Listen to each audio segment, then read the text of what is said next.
defeat Egypt 3-2 in order to move on to the quarterfinals. They'll play the winner of Switzerland and Colombia, that game starting at 4 o'clock. Over to hockey, Red Wings center Dylan Larkin has not expanded from his 3-team trade list, according to Helena St. James of the Detroit Free Press. Larkin, who has full no-move protection that he must waive in order to be traded, has a list consisting of just the Florida Panthers, Vegas Golden Knights, and Minnesota Wild as trade destinations. Meanwhile, the Toronto Maple Leafs hiring former Sens player Daniel Alfredsson as an associate head coach. To football, Mike Garafolo of NFL Network reporting that the Tampa Bay Buccaneers are a little bit apart in negotiations with quarterback Baker Mayfield and that the team is in no rush to get a deal done. Over to the baseball diamond, games going on in the MLB on the docket today. The Yankees taking on the Rays at 6:40. Mets, Royals at 7:10. Red Sox against the White Sox at 7:40. Same time for the Guardians and Twins. Meanwhile, the Blue Jays take on the Giants at 9:45. This update's brought to you by Paddock Chevrolet, with you for the extra mile since 1935. I'm Derek Kramer. You're listening to WGR.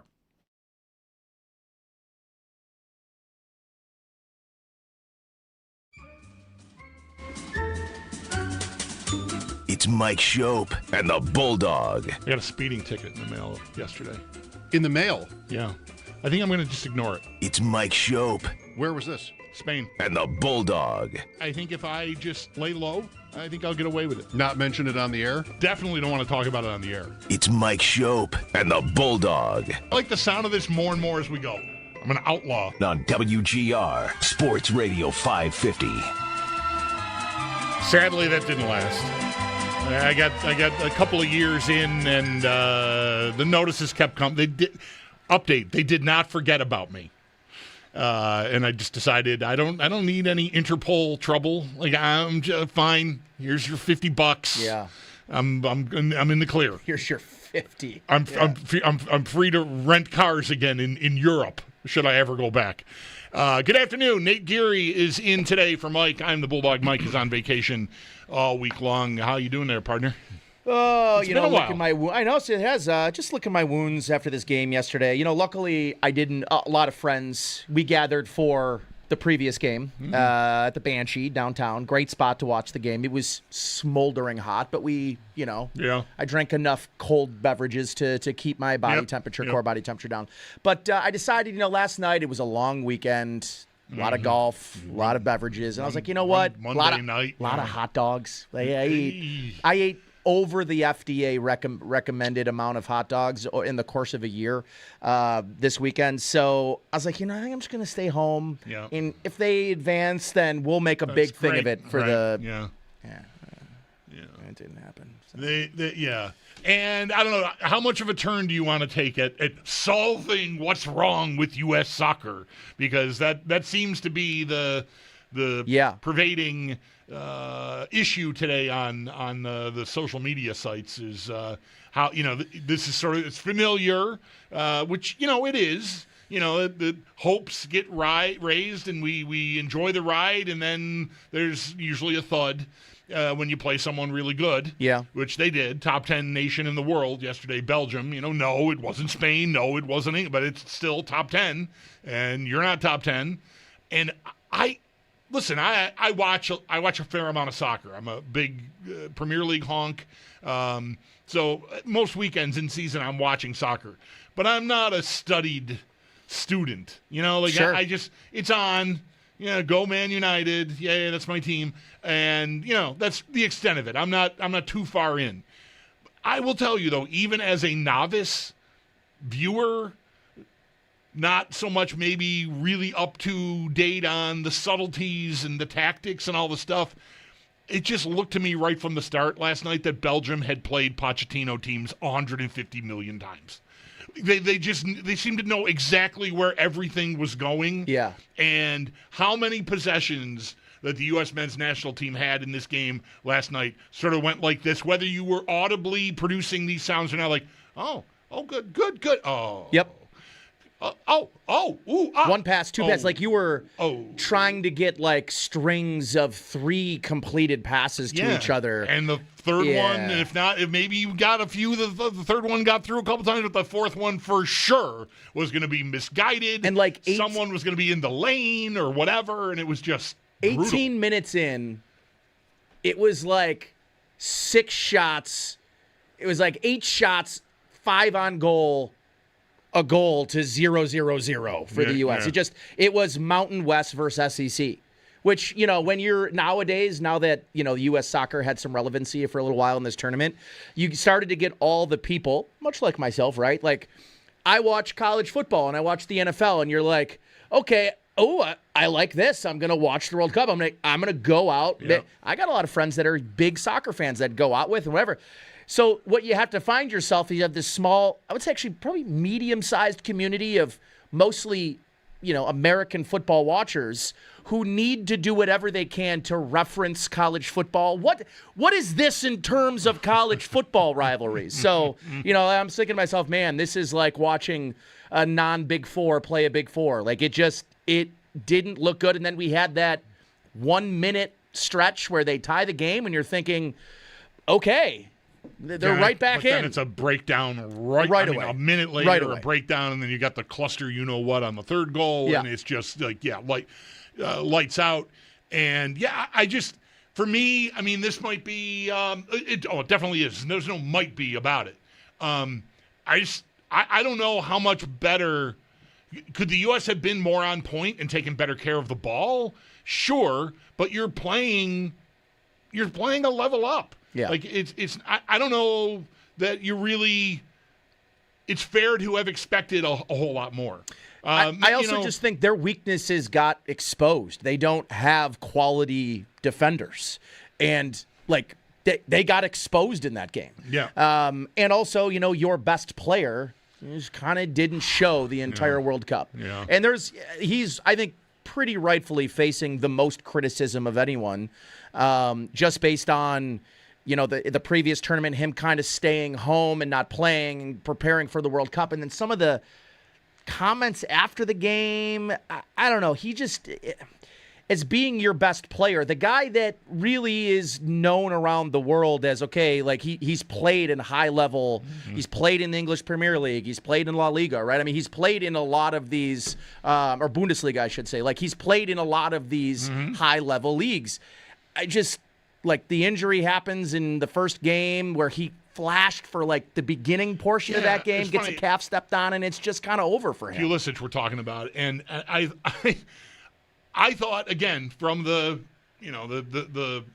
I'm not really sure I know a whole lot view.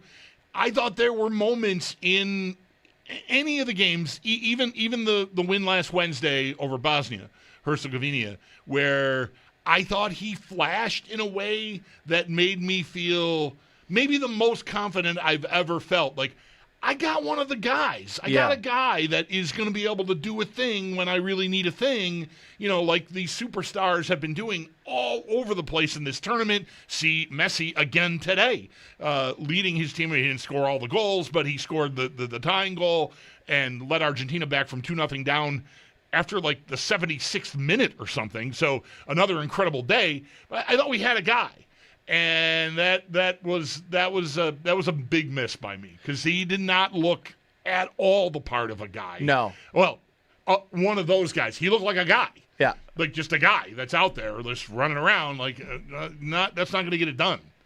What they just don't have the I can take it over guy. That's right. Feed it into me guy. They just don't. And so you couple that with the mistakes and whatever else. The start of the tournament for Balogun, you're like, okay, they've got a striker now. Not for nothing. There were 4 times in that game where I'm just watching him go, where's that pass? the corners were, that Pulisic corner at the end of the half was terrible. Like, it just was, It was terrible.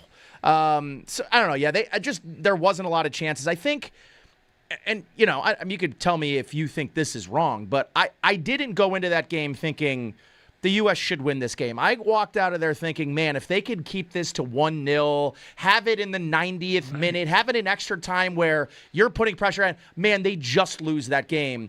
I think everyone's fear in the back of their mind was just don't get embarrassed. Right, they got rolled. And I think because of the progress that they had made at such a short time in repairing what has been a long-standing reputation of just not competent coaching, not good enough players, I think there was a real opportunity missed to just play a good, strong, and it's really you mentioned from the beginning. I was listening to Carly Lloyd after the game, and she was, I think, probably one of the more critical people of Pulisic, but also the team in general coming in just not looking like the team that they had looked like in the previous, and even after the knockout rounds, right? They just did not have the same swagger to them. I wonder if the swagger is a thing. I think we get this in all sports, and really you could get this at all levels. I've been with parents when kids are playing 12-year-old hockey, and they're like, "Oh, our team just doesn't look the same." I'm like, well, they're playing a much better team today. They've got 4 guys that are as good or better than our best guy, and we're in tough. That's what happens. And so I always sort of, I don't know, I'm inclined to push back on they didn't have the same swagger. They weren't confident. They got on the field and there was a defender everywhere they turned. Everywhere. But like I led with here, it just felt like Belgium knew where they wanted to go tactically with the ball almost at every turn. And I think it's hard to play. It's hard to have swagger when everything. You're being suffocated. Right. Everywhere you look that dude now. Right? Yeah. So I don't know. Maybe that's right. I read, I don't even know, 4,000 words about how the team was submarined by the president's phone call or whatever. I don't know, man. Maybe you're right. Sure. I don't know. But I think really it's just the same story as it's been every time, which is you get to a level where you're in against the elite, and you got to be elite, and you're not. You're just not. As much as we want it to be true, they're not, which, isn't a crime. No, it's not. I think there was a level of excitement for soccer in this country, and I think everyone was hungry for it to just last a couple more days, and it didn't. Yeah. And listen, the whole point about I don't think Belgium needed any more reason to get up for the game, but I mean the entire talk for 48 hours was about the red card reversal and the president calling the president of FIFA, and then FIFA having to say, well, this isn't real corruption coming from the most corrupt sport. So you're just man, we kind of look like jerks again on the world stage, and we don't really have a right to look like jerks because we're not very good. But, we had fun for that, And, listen, man, I don't know where you watched the game. Home. This last one, but I'm talking about, the previous game when we were all at Banshee. That was an atmosphere that outside of Sabres playoff hockey, I have not that was really the atmosphere in downtown Buffalo. It was another Sabres playoff game. So I think the desire to just kind of have that back, have something else in the dog days before, training camp and the NFL season kicks off. At least here, but I'm just thinking everywhere in the country. Yeah, right. No, for sure. I definitely feel that. I mean, I did not realize that the schedule today was afternoon games. Yes. And so I noticed, early in the Argentina-Egypt game, I'm like, oh. And I'm like, 4. Wait, this has to mean there's no games tonight. What? Yeah. I'm not ready for this to become. It's like when you get late into the Stanley Cup playoffs, and you can sometimes go 2 nights in a row. What do you mean there's no hockey tonight? Right. That's about where because all I have watched since this started, when it's on, is this. Yeah. I go. Okay, who's playing? What time? I'm here for all the pregame stuff. Mostly, I had to bail out on the early stuff yesterday because it was just people screaming about wanting to make waffles and stuff, and I was just like, oh my God, I can't do this. This is a little much right now. But mostly Rebecca Lowe and Zlatan and Henri, it's been excellent. I would agree. The coverage, the coverage has been great. The post-game coverage has been good. To not have matches tonight, I'm like, oh yeah, no, yeah. What am I going to do? Watch baseball? I know. Not again, hopefully. Right. No, it's you just there's a level of disappointment. And now the other part of it too is it felt easy to sort of get up for the US games. Now I'm like, I'm going to have to root for Norway. Yeah, whatever. Yeah. I don't think I have. Maybe Argentina. Maybe I can convince myself that I can get behind the Messi thing. But, what a game that was today. That's the other part of this, too, during the knockout stage. Like, not even, like, you were the only not competitive good, not game. Dramatic. Yeah, game. there was Like everything's been dramatic and competitive, and that was just that was Boise. That was Boise State versus Bama. Is really what it felt like most of that game. Yeah, and that I saw our buddy Sam Monson tweeting about this, like, to lose like you lost last night or lose like Egypt lost tonight or this afternoon. Like, what's the worst beat? And he's basically like they're both terrible. Yeah. Whichever one you don't endure, you think I would have rather had the other one. Totally. Right. But if they had gotten to penalties or something, and there would have been a dramatic. Somebody hits the bar and they lose. We're like, oh, we're heartbroken. Lost 4-0. Yeah, but right? I don't think.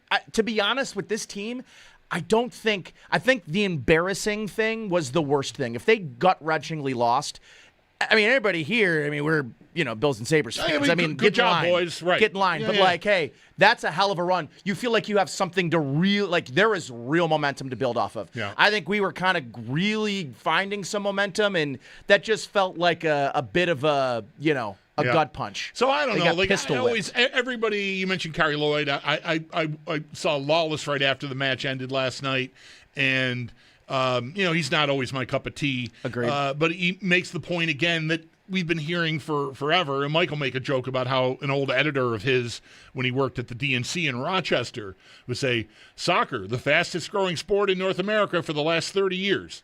Because we're always trying to get the game some traction or something. And, so Lawless uses that phrasing. I think they brought people under the tent. Like, I don't know, man. Like, I'm under the tent. Yeah. Like, I'm here already. I'm not speaking for – I'm sure there are a lot of people that have never watched it and got into it. And I don't know, like, are they gone forever, or were they curious enough to be back the next time the next cycle starts up? I hope so, because I hate all the talk about how, it's so damaging.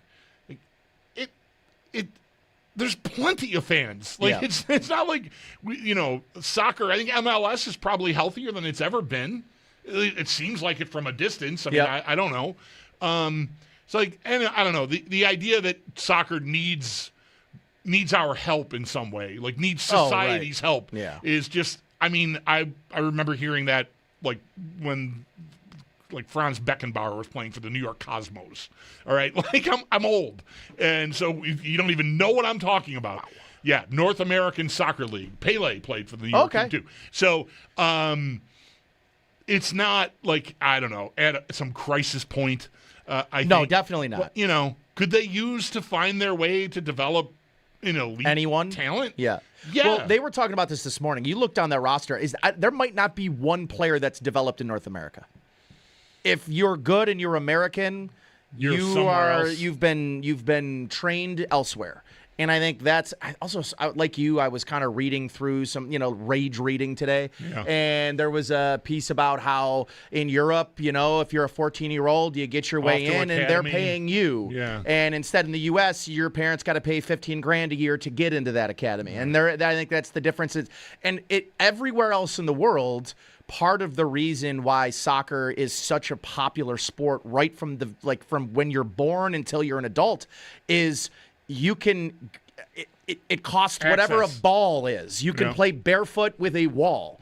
And I think that's the one thing about the U.S. And you and I could talk about youth sports till we're, it has become a breeding ground of private equity, money, pay to play. You've got to, I see stuff where it's like, you're paying thousands of dollars for photos now. It's just like it's gotten to a point in the U.S. where, and it's at a high point in this sport specifically. It's big business. Yeah. I've made this point only a few times, and mostly on social media, but traveling. This is 5 or 6 years old. I don't know. Some of these places maybe have already run their course because they were too ambitious, but the number of facilities / even compounds that I saw driving across the Midwest 5 and 6 summers ago while I was running Owen around to South Dakota and Des Moines and wherever else we were going, like most towns had facilities that were like for it's the big little league in town. Yep. And it's like state of the art. Like it's comes with a price tag. Right. And that has happened to a lot of youth sports, I think.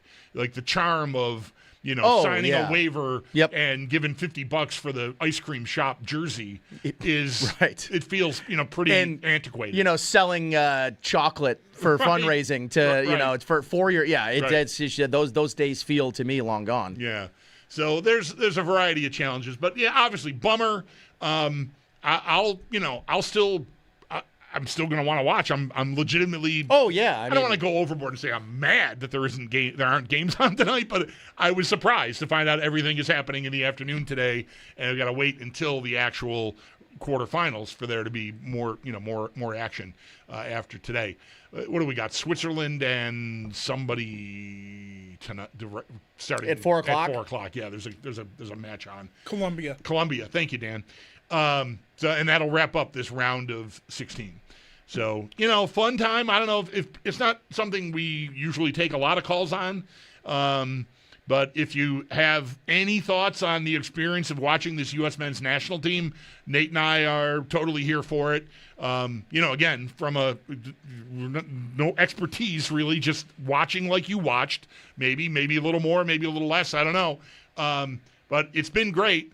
And the pageantry of the whole tournament has been fantastic. And I sort of grossly underestimated how much I'd care about it being in North America. Would agree. I was just sort of like, I was more hung up on access to tickets and then, quadrupling or 10 timesing the bus transport from Manhattan to Meadowland, whatever. I think it's been awesome. The spectacle of it has been incredible, I think. Just as I say that, here's a shot of Vancouver getting ready for the Switzerland-Columbia game where this is going to be played, and I mean, it just looks incredible. The other part too that I was maybe most excited about in the lead up to that game yesterday, as I was like, these guys, I feel like maybe have never been in a stadium quite like Seattle, especially in North America. Like Seattle Stadium place rocks, and they just never really could get going in that game. I mean, at the first goal, that place was shaking. Cameras were shaking. But, they gave us 10 seconds of excitement, basically. Right. It was 3 days of build-up and 10 seconds of excitement. Right. We will not, despite how this opening 20 minutes has sounded, spend all day talking about soccer. It just felt like the thing to lead with, given how invested we both were as fans in it, and that the U.S. men's national team ride is over now after the loss last night to Belgium. We're certainly looking forward to connecting with Nate here on the Sabres offseason so far and how he's feeling about the potential for anything significant to happen between now and training camp. So we'll get into that. We got Marcel Louis-Jacques, who's also a big soccer hunk, but on the Dolphins primarily, coming your way at 4. And on hockey, we'll have Luke Fox from Sportsnet, one of their hockey writers who's been a pretty regular guest of ours.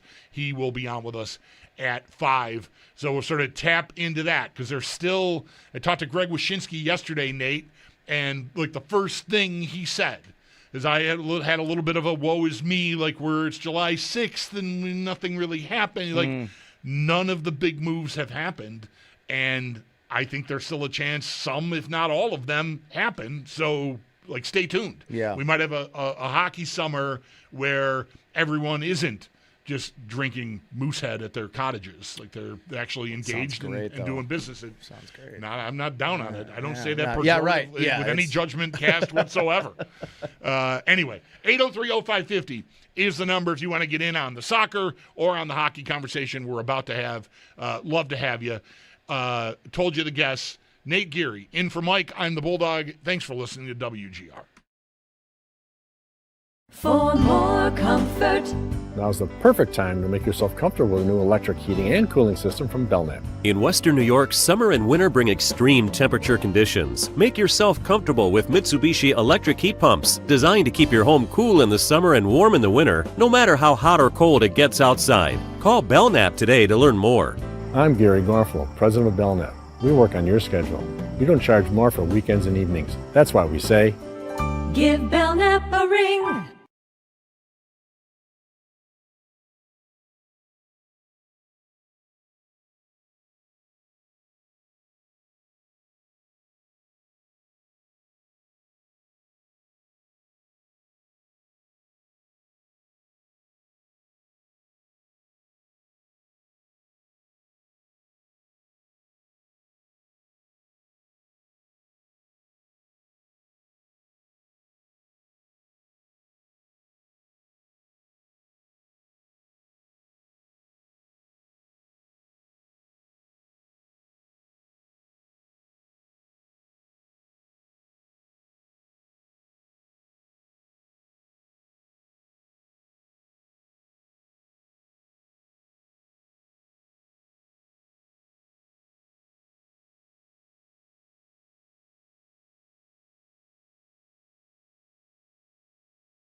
I felt like they lost the game before they even stepped out onto the pitch. And I'm not sure why, and I don't know the reasons, but just from the beginning, just chasing, tentative, scared, just not confident on the ball. And I think big-time players, you wanted some of those big-time players to step up in big moments. And I got to be honest, I was a bit disappointed with Christian Pulisic. I think whether he wants to be the star of this team or not, we didn't see enough from him in this particular game and really the whole World Cup. That is Fox soccer commentator Carly Lloyd after yesterday's crashing to earth thud of the U.S. men's national team, the 4-1 defeat at the hands of Belgium last night. So the book is closed on the U.S. anyway, but of course the tournament will continue for another week and a half or so. I think the 19th is the date of the final, if I have my memory serves. Anyways, welcome back. Glad to have you with us today. Nate Geary is sitting in for Mike Schopp today. I am the Bulldog, and we made it through the 4th of July weekend, which means we made it through July 1st, which means we made it through the NHL draft. Yeah. We made it through the NHL trade window, which is usually at its most active around all of those events. And here we sit on July 7th, and normally I would feel almost 100% confident in saying, this is it. Close it up. Yeah. My team's on the floor, coach. We're all set here. But I think Mike has made the same point I mentioned Greg Wyshynski made to me yesterday, that Dylan Larkin hasn't been traded. Jason Robertson's situation's not settled. Yes. He's filed for arbitration, but he doesn't have a contract yet, and Dallas may still want to move him. I'm Who also knows? not unconvinced that the Leo Carlsson thing isn't going to spurn the Ducks to do something, or if or somebody else. Right. Yeah, like there was reporting at the time, the Leo Carlsson offer sheet from Philadelphia to Carlsson. I think that was Friday, and there was word right away that there were as many as 4 teams that were sort of in touch with Carlson's camp that were pondering a move. And now there aren't 20 or even maybe 3 or 4 Leo Carlssons out there to offer sheet. So maybe, him being a target, a team isn't ready to pivot to someone else and try the same tactic, but maybe they are. So maybe that, if there's a domino effect of offer sheets, great. Even if just this one causes this, what does Philadelphia do if they don't get that? Do they go big? Are they suddenly engaged in Dylan Larkin conversation? And does that break something loose? So the big names are still out there, Larkin, Robertson. I don't know. It sort of feels to me like Toronto might be safely keeping Matthew Nyes at this point, but who knows? Hellebuck is still the one that I think I feel like I heard the most about the Sabres attached to Hellebuck. And very little else of real. There was a little dalliance, I think, around the draft with Jason Robertson because they were holding the 4th and 20th pick, and wow, maybe there's a team that can go, swing for the fences with a big trade there, and that didn't happen. But Hellebuck has felt to me, the most realistic target, and I still feel Elliot Friedman said as much on his final 32 Thoughts podcast of the season. He's going dark anyway. I guess, emergency reporting and podcasting notwithstanding, if big things do happen. But at the end of his most recent, and I said last podcast of the trade/free agent season, he made a point to say, I still think something's going to happen with Connor Hellebuck, that there's a divorce imminent there. He wants to leave. He's not rattling loudly and making a lot of noise about it, but the Jets want to solve that situation. I never was super into the idea of trading for Hellebuck, but I'm of the mind that I do think Jarmo has played this really well, because I think he could have been, I think, maybe not pushed to, but could have convinced himself that let's just trade the 4th. Mm-hmm. Let's just make this. We have to make a move. And I just think it looks like the Jets overplayed their hand a little bit. And right now it's between Carolina, and it looks like Carolina and Buffalo are the only two teams in on Hellebuck.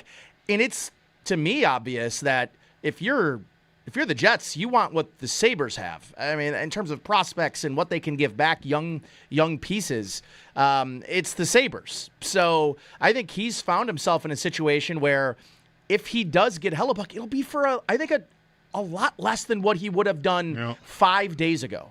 So I do think that's good work by him. I think if a trade happens, that has to almost be right. Yeah, right. That would be the case. That he waited him out. I even wondered, because, we've been in here, Mike and myself, for 24, 23 of these July 1st. And there's a lot of scar tissue there.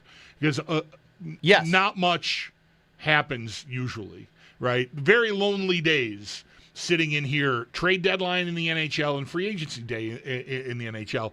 And I for sure would have been, I don't think even just tempted is the word.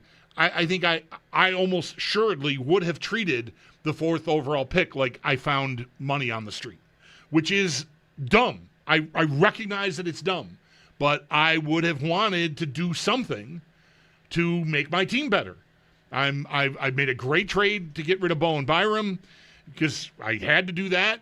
I did the best I could in the Tuck situation, short of paying him what he wanted, which they were never going to do. But show me how you're improving. That's the question. Like I also like the kids, right? I also think the goaltending was excellent. It was the strength of the team last year. I know what happened in the playoffs, but we're talking about 13 games versus 82. And so I don't need to do a goalie trade like Connor Hellebuck myself either. What happens to me, Nate, is the longer you go without making a significant ad, and the more I feel like I'm watching other teams around me take their swings, and I worry about when's my move? Like, well, I didn't really want to do this goalie trade, but I guess if it's all I can do, sure, where's the goalie trade? To me, I'm with you in that, like, I don't know. I don't think a trade to make a trade makes a lot of sense to me. He's 34, Hellebuck. And Freddie Anderson had the season he had, was 36, 37 years old last year. Bobrovsky just signed, he's 37. So to me, it's not like you can't get a couple of seasons of elite level goaltending if you decide to make this trade for Hellebuck now. I think we all got into a situation with Tuck. I was listening to the morning show today, and I think there's a lot of ways you could have convinced yourself that Alex Tuck and keeping him around made the most sense to me. And if the Sabres really weren't willing to go to 8, but they were at 7, and it was 10 and maybe a little more than 10, I don't really know what the difference of the 8th year would have been to me if that was going to. I know what you mean. And if you are the Sabres and Tuck signs for 10-5, and you say, what about 10-2-5 on 8 years and the difference here? I'm not saying that he wouldn't take it, but I think people would have looked at it and said he left the team that he'd rooted for as a kid for $250. Like, okay, it's sort of it's enough to make you wonder how far off they were. Earnest the Sabres really were about wanting to get it done. Yeah, right. Because I think the same way. Like if they really wanted to do it, then they could have bridged that gap somehow, some way. So if you're already that far down the road, okay, just suck it up. But I think that's what makes me wonder, like, did they have reason to think that pivots were readily available, right? We'll be active in the trade market, but then they still ended up not liking the prices, so what they've done is they didn't like the price of anything, so they're not buying anything. Yeah. Which you can't really do in pro sports and hold your head up and say, we're still working toward winning the Stanley Cup.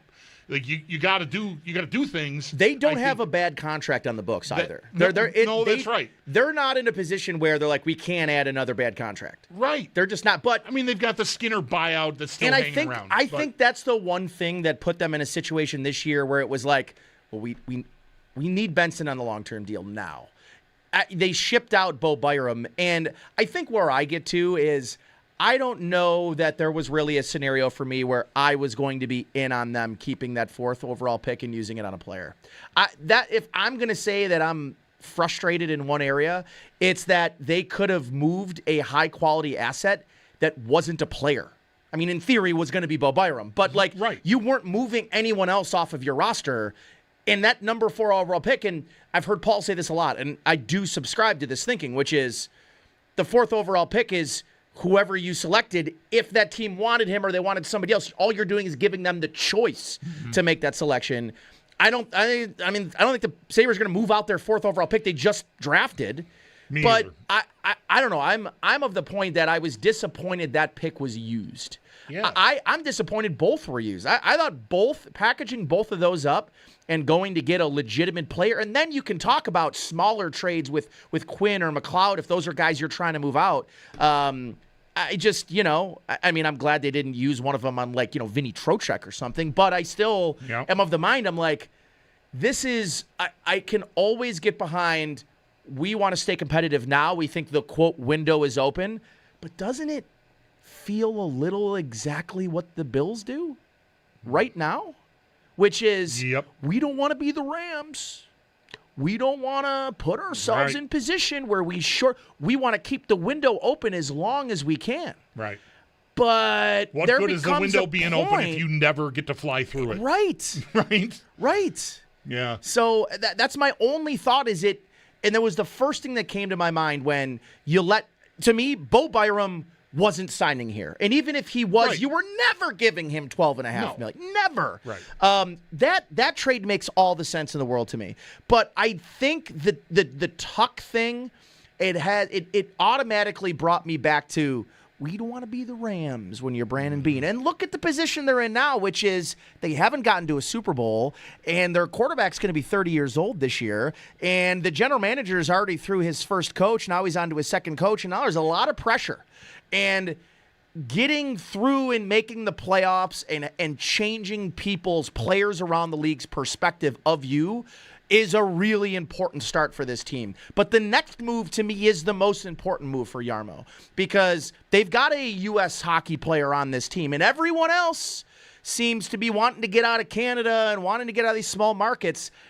I've got to use it while I've got it. And Tage is still in his prime, and Hellenius looked the part in a big way in the playoffs, and so did Östlund. And maybe we're all overreacting because, Yuri Kulik is going to be this team's number 1 center, and he's a 30-goal scorer that played 7 games last year. And that could be totally viable. I think they believe that, by the way. I think they believe that. I have thoughts on that I hope I remember to get to after the break. Let's take a break. 803-0550. He's Nate Geary in for Mike today. I am the Bulldog. Lines are open. 803-0550 is the number. We'll get to some calls, too, after this on WGR.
No, really, things are going great in here.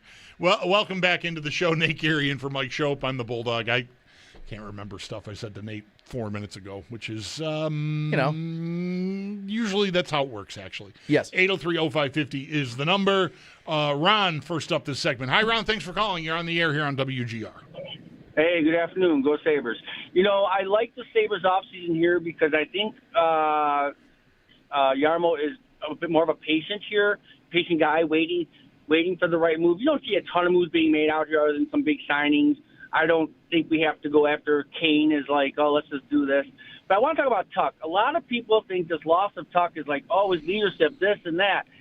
Yes, but I think Thompson and Dahlin's the captain. I think we have enough players on the team who've been around long enough that can replace that leadership. If anything, if Tuck was such a great leader, that would have rubbed off on a lot of these guys. And going to 2 rounds last year, a lot of experience. So I think losing Tuck's experience and his leadership and all that stuff is being a little overplayed. We're going to miss his points and goals for sure, but hopefully one of these guys like Kalenius or a couple of them make up for all that. But also we got too many forwards. So what 2 or 3 forwards will not make this team? So we have to move somebody. And I'll hang up and listen, but I want to know who you think won't be here. That's the thing. I've mentioned this a few times.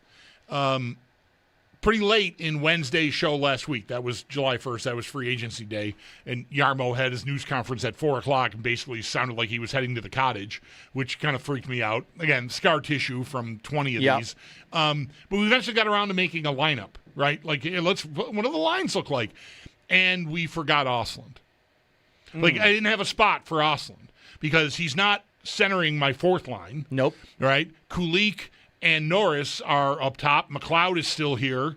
And like that. So I put the centers down and I started filling in wingers. And I'm like, we got done. No Ostlund. This is why you make a trade. And also, you move 1 or 2 of these guys out. Add Patrick names came to that. Add Kane's name to right, this. And you're like, where is he going? That's been in the wind, right? Yeah. Luke, who's going to be on today? Fox, yeah. It's like he wrote, like he's hearing. I don't think I want to directly ask him who's hearing that from. But, who's telling you? But okay. I'm not even sure. As desperate as I am for a move, I don't know. That's not the move how much I'm yearning over. I don't know if I love that. The thing about Tuck to me, I would say it this way. Sure. Any one of the guys. Oh, it was Kulich that I wanted to say something about. I knew it. But it works in this whole context that I'm about to bring up. Sure, the kid, it's some combination of the young guys here. Quinn can even be included in this. Benson, everyone could elevate a little bit more, and you're gonna replace the production. What I'm wondering about leadership. Sure, how do Dahlin and Thompson really feel about Tuck leaving? Right. I know what they're going to say when they get here for training camp, but do they feel like the Sabres just did what the Sabres kind of have had a reputation for always doing, which is letting some of the secret sauce or all of the secret sauce go. And I think a big part of their breakthrough last year was how hard they competed all the time. And I think you have to have 100% buy-in to get that. And if any of those guys are wondering about the commitment of the organization because they let Tuck leave, I think that's a concern that's realistic. It doesn't have to be. It could be fine, but I'm just I need to see it. I wonder if the immediate move of re-signing Benson maybe washes 85% of that concern away, which is like, hey, listen, we've got young guys that need to get paid. We're prioritizing Zach Benson. And then the first thing he says is, listen, I probably could have asked for more, but I didn't. I want to keep this thing going. I want to give this team flexibility. And I think right now they have arguably one of the best contracts in the NHL in Tage Thompson. I think Matthias Samuelsson, too. I think isn't part of the conversation, and I guess this is the riskiest part of the conversation, which is I think they're banking on Josh Norris playing more games for them next year and being a bigger impact and being their highest paid forward. Right. Because he needs to be. Thoughts and prayers on that. I know. I mean, I'm so nervous about that. He was the guy to me that made the most sense in a Hellebuck trade. Like the most sense. You could offload that contract. I would do it in a heartbeat. Yeah. All right, he's Nate Geary, in for Mike. We've got some football on the way, both kinds, actually, because Marcel Louis-Jacques is a big U.S. men's national team fan, just a big soccer fan in general. But primarily, we're going to talk to him. He's ESPN's Dolphins reporter. Tua, did you see Tua? 79th ranked player, by the way, in the top 100. Holy cow. We got to go. Marcel coming up right after this on WGR.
World Cup round of 16 wrapping up this afternoon as Switzerland and Colombia about to get started. They will face Argentina as they won earlier today, coming back from down 2-0 to defeat Egypt 3-2, moving on to the quarterfinals. To hockey, Red Wings center Dylan Larkin has not expanded on his 3-team trade list, according to Helena St. James of the Detroit Free Press. Larkin, who has full no-move protection that he must waive in order to be traded, has a list consisting of just the Florida Panthers, Vegas Golden Knights, and Minnesota Wild. Meanwhile, the Toronto Maple Leafs hiring former longtime Senators forward Daniel Alfredsson as an associate head coach. To football, Mike Garafolo of NFL Network reporting that the Tampa Bay Buccaneers are still relatively far apart in negotiations with quarterback Baker Mayfield, also reporting that the Buccaneers are in no rush to get a contract done. To baseball, MLB games on the docket today. Yankees and Rays at 6:40. Mets taking on the Royals at 7:10. It's Red Sox and the White Sox at 7:40. Same time for Guardians and Twins. Meanwhile, the Blue Jays and Giants square off at 9:45. This update is brought to you by Paddock Chevrolet, with you for the extra miles since 1935. I'm Derek Kramer. You're listening to WGR.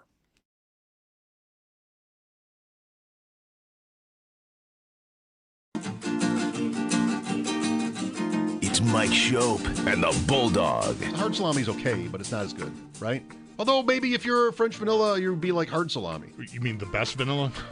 The fake vanilla. The delicious the vanilla? Fake vanilla. The creamy vanilla without sand and dirt in it? It's Mike Schopp. I like that sand one. and dirt. The beans. Yeah. The specks. Yes. Are the problem. It's granular. The actual what vanilla is, the absolute worst take you've ever had. Because it's on different levels of offensiveness. I have a lot of questions. Number one, how dare you? And the Bulldog. Maybe when you first made the ice cream, they were interested in making it, I don't know, good, and added cream to it to make it creamy, like thus ice cream, not ice sand, ice gravel. People, what do we even do? I mean, what are we talking about? Help. Police! Help! Police!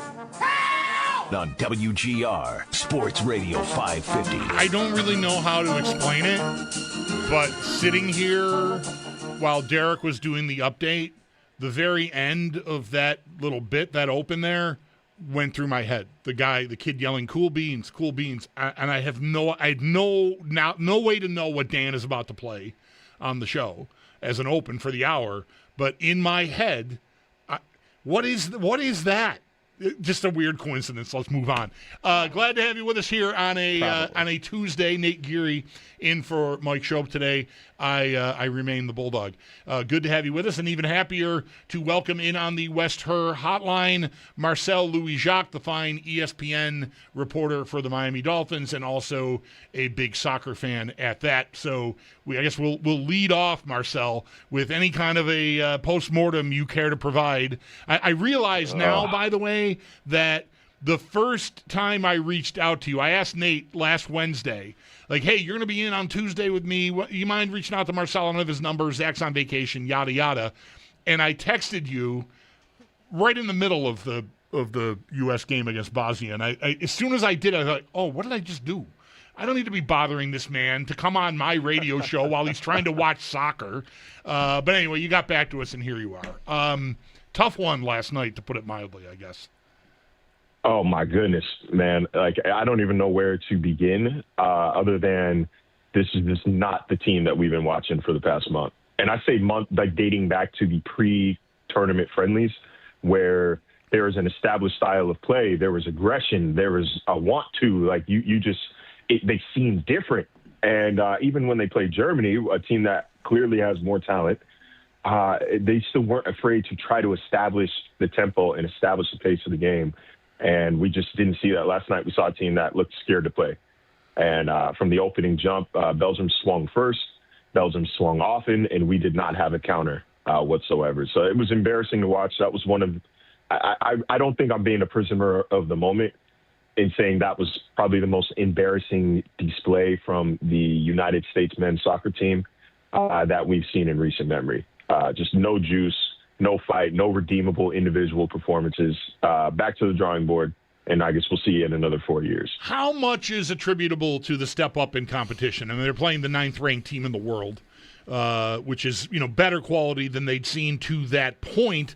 Like, I tend to wash a lot of it away to that. I think it's hard to find your swagger and your attack when it feels like every time you try to make a third pass, there's somebody in the lane. Like, I thought mostly it looked like Belgium had played Pochettino's teams 50,000 times or something. They were just everywhere. Yeah, and I'm not going to discount Belgium's quality at all. That's a good team that had not been playing like it throughout the tournament, but they did just really turn it on New Zealand to end the group stages, and there's still a lot of quality on that team. But that's why I bring up the Germany match. I know it was technically a friendly, but everybody's starters were playing. And no European team wants to lose to the United States ever in any competition. So they're going to try. They were trying. And they didn't look lost. It didn't look like the moment was too big for them. And last night, it just looked like it was too big for them. Like they've never played. They're playing two different sports last night. So I get, I get that we're playing, group stages. They're playing, 20, low 20s or 40, whatever ranked team in the world. And for the most part, those teams were scared of the United States. Bosnia playing 5 at the back, Australia playing park the bus style football. But Turkey and Belgium, they're not scared of the United States at all. And they're not going to adjust their play style based on what the U.S. can do. They're going to try to take it to us, and they did. They definitely did. I guess I'd love your thoughts on the aftermath for Christian Pulisic, because he's been wearing a good amount of the blame for the better part of 12 hours now, 24 hours, and I think a lot of it is probably earned. He right from the first kick. I mean, it did not look good for him. He looked outmatched in that game, but it had been kind of a tumultuous start to the tournament, the injury in the first game after a good first half. Overall, what were your thoughts on what I think most of us were hoping is the face of U.S. men's soccer? And I think it's crazy how one game, and maybe it was the build-up to this game and then the actual performance itself, but feels like, I don't know about him now. We're not on fraud watch anymore. It is a all-out alert. It is a fraud alert. It's not tornado watch, like the tornado is here. The fraudulence is here. It's just every single time he needs to step up to the moment and be the guy and be Captain America, be the LeBron of soccer, whatever. He falters in the moment. And like, brother, you can't get hurt every time. Yeah. You can't limp off injured every single time, man. Like, eventually you got to be able to get through. Like, you have to tough through it. Clint Dempsey's out here was out there playing with a broken nose, wobbly legs, and still comes through for the United States, came through for the United States. So as far as I'm concerned, I can't put Christian in the Dempsey, in the Landon Donovan shit. We should even the Josie Altidore conversation of greatest American soccer players. So it was really disappointing to see from him last night. The quality was not there. The effort wasn't even there, man. Like his movement off the ball, I thought was lacking. It was not decisive. It was not instinctive. So I'm stuttering here because I'm still a little upset after watching that performance. But like I just don't think he is what we thought he was. Yeah. Simply put, he's not what we thought he was, and he's shown it to us time and time again. It's about time that we believed it. Yeah. Well, moving on to cheerier topics. The Dolphins. How about the Dolphins, Marcel? What's going on in Miami? That's the cheerier topic. That's how low the U.S. national team has made things. The overall, we can all figure out that there's a rebuild happening, but the quarterback choice sort of flew in the face of that somewhat, at least to me. What are your thoughts on how the spring and summer so far have gone for Miami? It looks like a work in progress. I have decided after the events of the past 2 seasons that when this team shows me who they are, I'm going to believe them.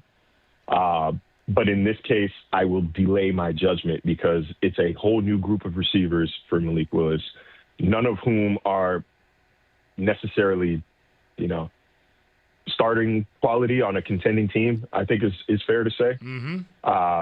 So it's a big learning process throughout the spring. I did think that he had moments where he certainly could have been better. He could have been more accurate. I didn't think he looked like any sort of world beater in the spring, but again, he's still kind of learning the team, learning the scheme, learning the people's name around the building even. So I'm willing to give him the benefit of the doubt until pads come on and joint practices begin. There was a funny little made-up competition, I thought, during OTAs and minicamp that, Quinn Ewers was challenging for a starter spot. I would not go that far. I'm not going to go that far. But I think he will prove to be a high-level backup. This is going to be Malik Willis's team for this year. And how bullish on him? I know you just said what he looked like in minicamp. The work he did in Green Bay, was it worth what Miami has paid him, what he did in part-time duty last year? Yeah, so I think you can look at it from a couple angles, right? First of all, these are two guys that spent every day around him for the past 2 years, in John Eric Sullivan and Jeff Hafley. So if they've seen him and they've seen him practice, they've seen him away from just the sample size in game that the rest of the world saw, and they decided this is a guy who can win games for us, then I think we have to value that. But also a little bit of it could be, this is just the devil we know, right? If you're Hafley and you're Sullivan, this is the devil we know. We know what to expect with Malik Willis instead of taking a chance on Kyler Murray, taking a chance on another free agent quarterback, or trying to trade for Sam Darnold or da-da-da-da. Okay, I know what we're getting out of Malik. I don't want to play this game. We're already behind the 8 ball a little bit in terms of scouting. Why don't we just go with the guy we know? So, like I said, there's a couple different ways to look at it there. But overall, I think they're really confident in Malik Willis. His rushing ability, it's just a dynamic that we have not seen from the Dolphins at that position over the past few years. And I think that alone, that's going to help even the odds a little bit and make up for some of the shortcomings of the rest of this offense. And there are shortcomings without question. But I think it's a tough spot for him this season. Obviously, there's not a lot of talent on either side of the ball, not a lot of competitive talent on either side of the ball. And obviously, he's going to be working up against the number 1 pick and the Arch Manning and Tank March for Arch and Dick Sellers, all that conversation. It's going to be a tough year for him, I think. But it's an opportunity that I think he's deserved, and he, at least at the podium, sounds ready for. Well, let me ask you, because I'm never, and I mean, listen, you spent time here in Buffalo, but there was a lot of years here in Buffalo where there was talks of a rebuild, but never a full tear it down and try to build it back up. And I thought that there were signs that the Dolphins were ready to fully do that, right? I mean, obviously you were walking from Tyreek Hill after the injury and everything, but then the trade of Jalen Waddle matched with the extension for Devon Achane. And listen, Achane's a great player, and he was either getting paid or he was getting traded. I guess I look at it and I say, one move and then the other one, to me, doesn't speak of a franchise that fully has agreed to saying, and listen, it doesn't matter if you're a new head coach, new GM, everyone's sort of on the clock, especially when you have the ownership that the Miami Dolphins has. I'm sure Stephen Ross isn't looking at this thing and saying, yeah, I'm ready to sit around and watch two-win teams for the next 2 years and tank for the number 1 quarterback. But to me, it stinks of a move that a Malik Willis and a Devon Achane could win you a game in December that gets you out of the sweepstakes of the 1st or 2nd overall pick, and then you're in a position which it feels like a lot of these teams that always middle or are bad, but never bad enough to truly change the dynamic of their franchise. Where do you stand on that? Is this a full rebuild? And if so, help me make sense of you signing a running back. This is a rebuild. I know what they've been saying. I know they don't like to use the term, but actions speak louder than words. And neither of these guys are BSers. And that's one thing I've really enjoyed about covering them these past few months. They are not BSers. If they don't want to tell you something, they're just not going to tell you. But neither of them have intentionally been misleading. So I don't think that they're trying to actively tank and lose games. But like, you traded away or cut all your best players from a season ago. You're not giving any big money to any free agent outside of, Malik Willis, and it's only big money in comparison to what the rest of the guys signed for. And you've identified the guys that you want to rebuild around. And A10 is the guy that they want to rebuild around. I don't think they see this as a multiple-year ordeal. I think they're going to have a lot of money to spend next offseason. They've got some draft capital to spend, and obviously they love what Devon Achane, Aaron Brewer, Patrick Paul, guys like that bring to the table. They think that they can get this team back into competitive spirits sooner rather than later. They just knew, you kind of had to eat your peas first. You got to eat your vegetables, your broccoli and spinach before you get to the steak. So this is a vegetable year for them. But you can't fault Stephen Ross in this regard, right? So over the past, let's call it, since 2016, since Chris Greer took over, it's been half measure after half measure, right? Like you fire Adam Gase and hire Brian Flores, but then you fire Brian Flores and hire Mike McDaniel. You fire Mike McDaniel and Chris Greer this time. It's not just the head coach. It is the coach and the GM. It is a clean house effort to get new ideas, fresh ideas into the building. So I was actually of the mindset that Mike really shouldn't have been fired. I thought the problem was roster construction more so than actual on-field coaching.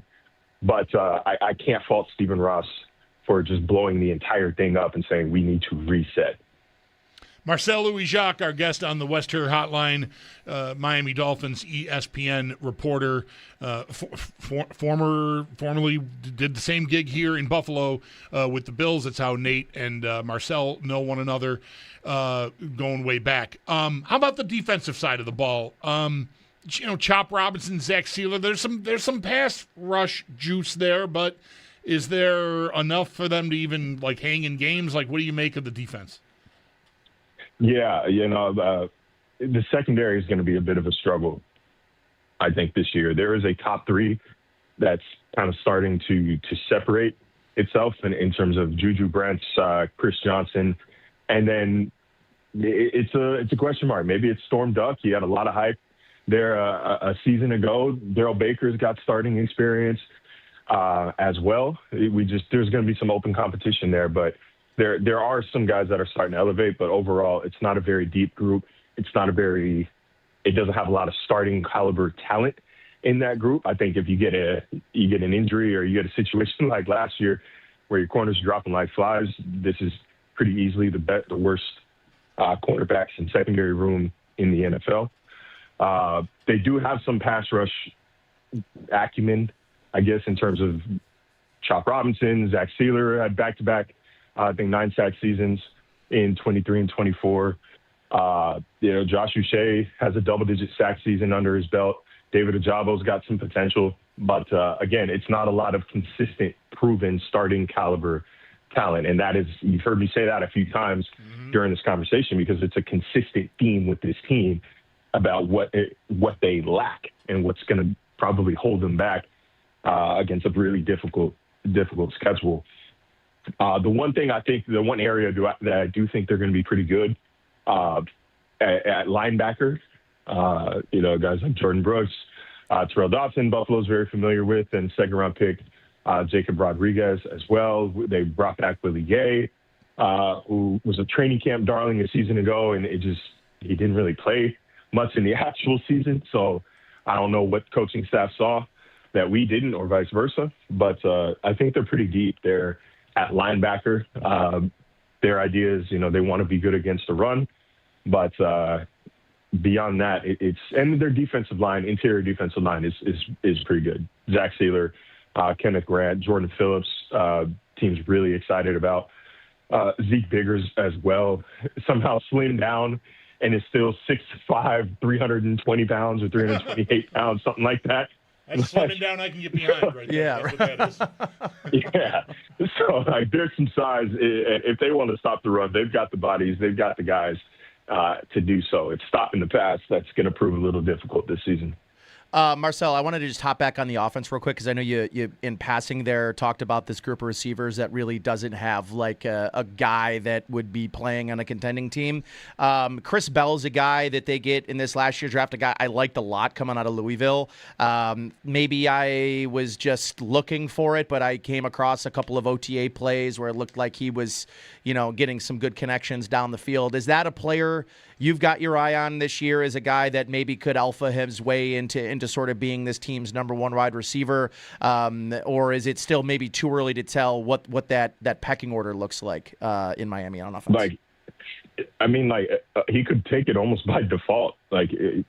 Almost as just a lack of any other option. The question with him is just going to be when he's ready to really play. We haven't seen him in team drills yet. He's working back from that torn ACL, but this was a guy who was probably a fringe day 1 pick or early day 2 pick before the injury. Miami fans are very familiar with him. He lit them up in Louisville's upset of the Canes last season.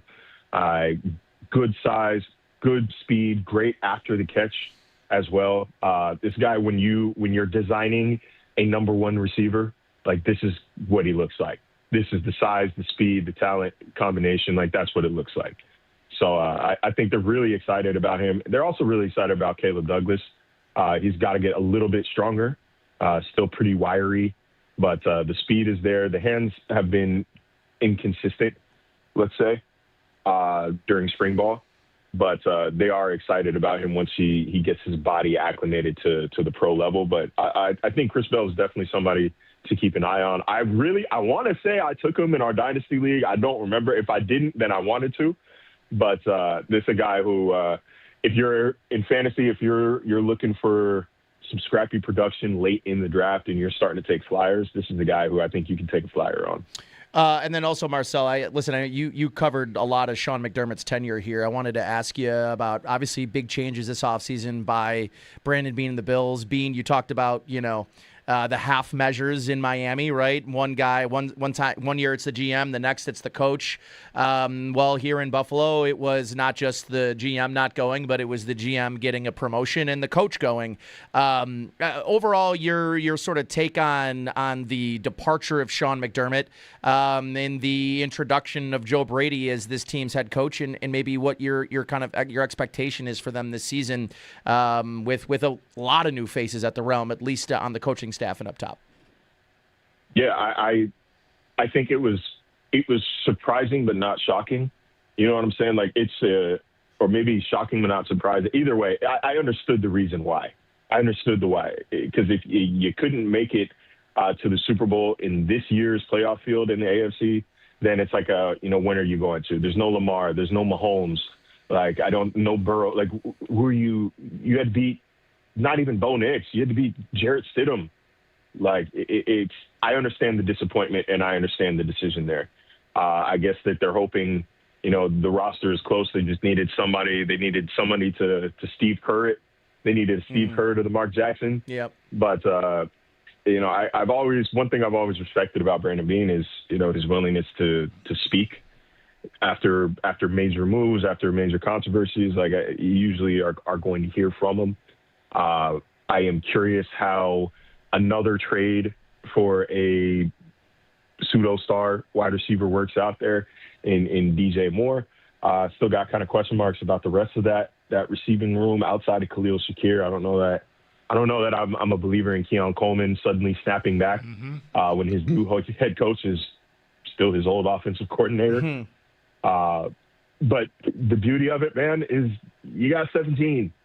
And I've said this a bunch of times, just speaking about Dolphins-Bills matchups, I don't care who's hurt, who's rostered, who's on the team, who's playing well, who's in form, who's out of form.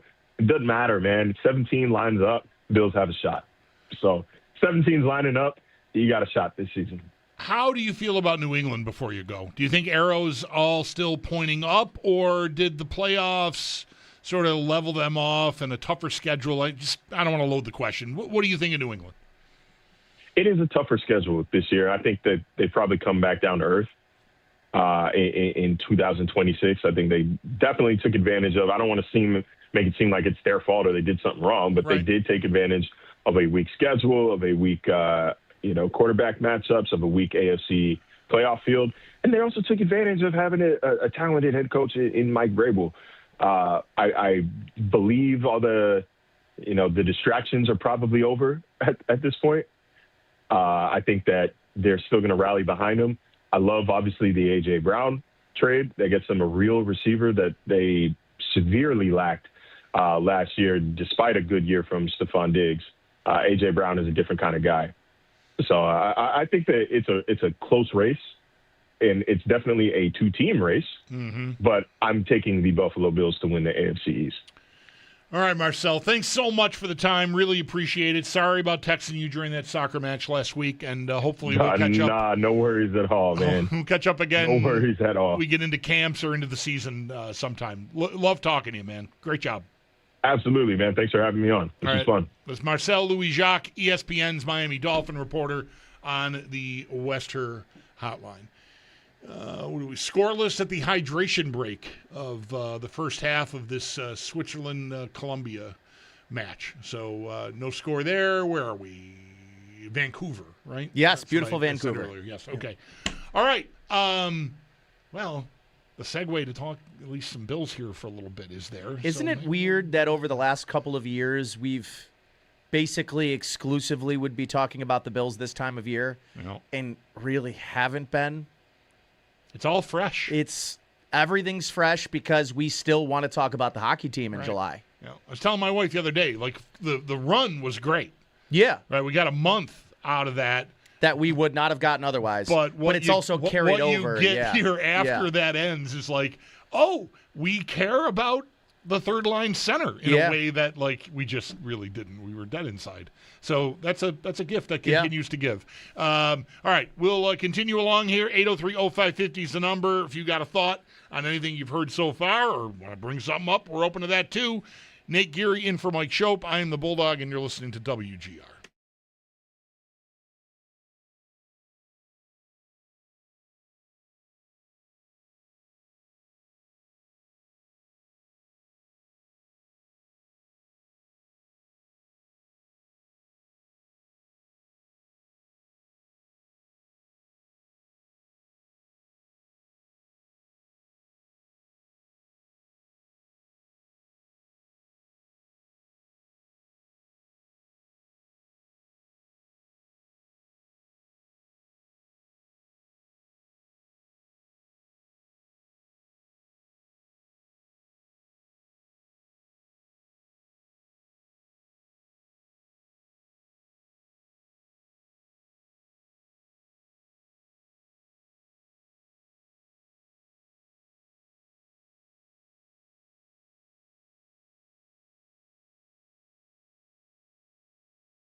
Stopped me on the street last night, said everything's alright.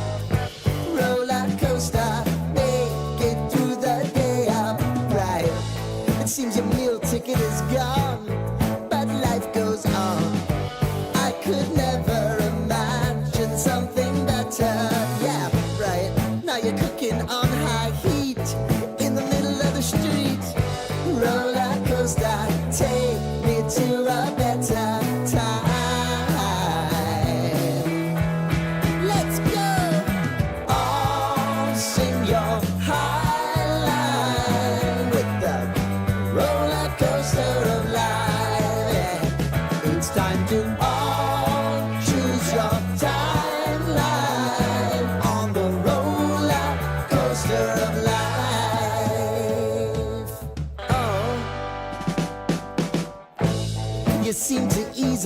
forget how to place your bet.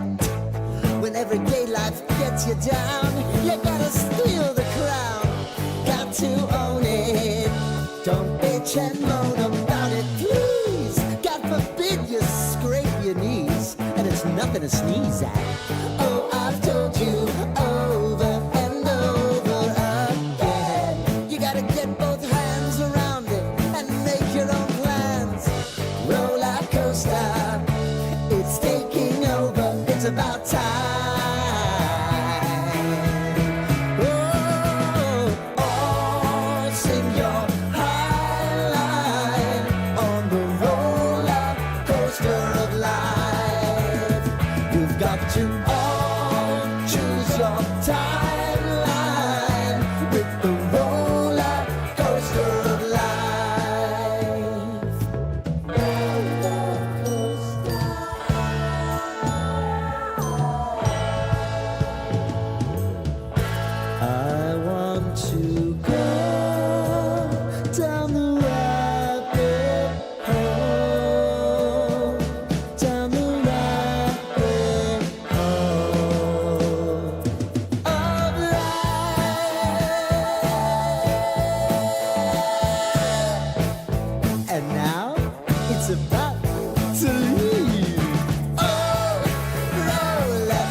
World Cup round of 16 wrapping up this afternoon. It's Switzerland and Colombia playing the last game of the round. Currently a scoreless tie. Earlier today, Argentina coming back from down 2-0 to defeat Egypt 3-2 and move on to the quarterfinals.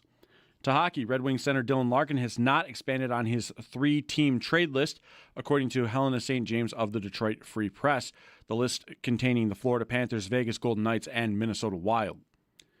The Toronto Maple Leafs hiring Daniel Alfredson to become an associate head coach with the Leaf staff. To football, Mike Garafolo of NFL Network reports that the Tampa Bay Buccaneers are far apart in negotiations with quarterback Baker Mayfield, and also reporting that the team is in no rush to get a deal done. To the NBA, Jalen Brunson of the Knicks undergoing wrist surgery, according to ESPN's Sham Charania. Brunson will return to basketball activities later on in the summer. This update's brought to you by Paddock Chevrolet, with you for the extra mile since 1935. I'm Derek Kramer. This is WGR.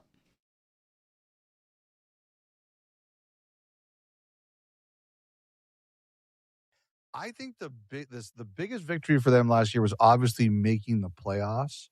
But I think the second biggest victory was they restored respect to the sword. Like Connor Hellebuck was willing to waive to go there. I think Vincent Trocheck was very interested in going there.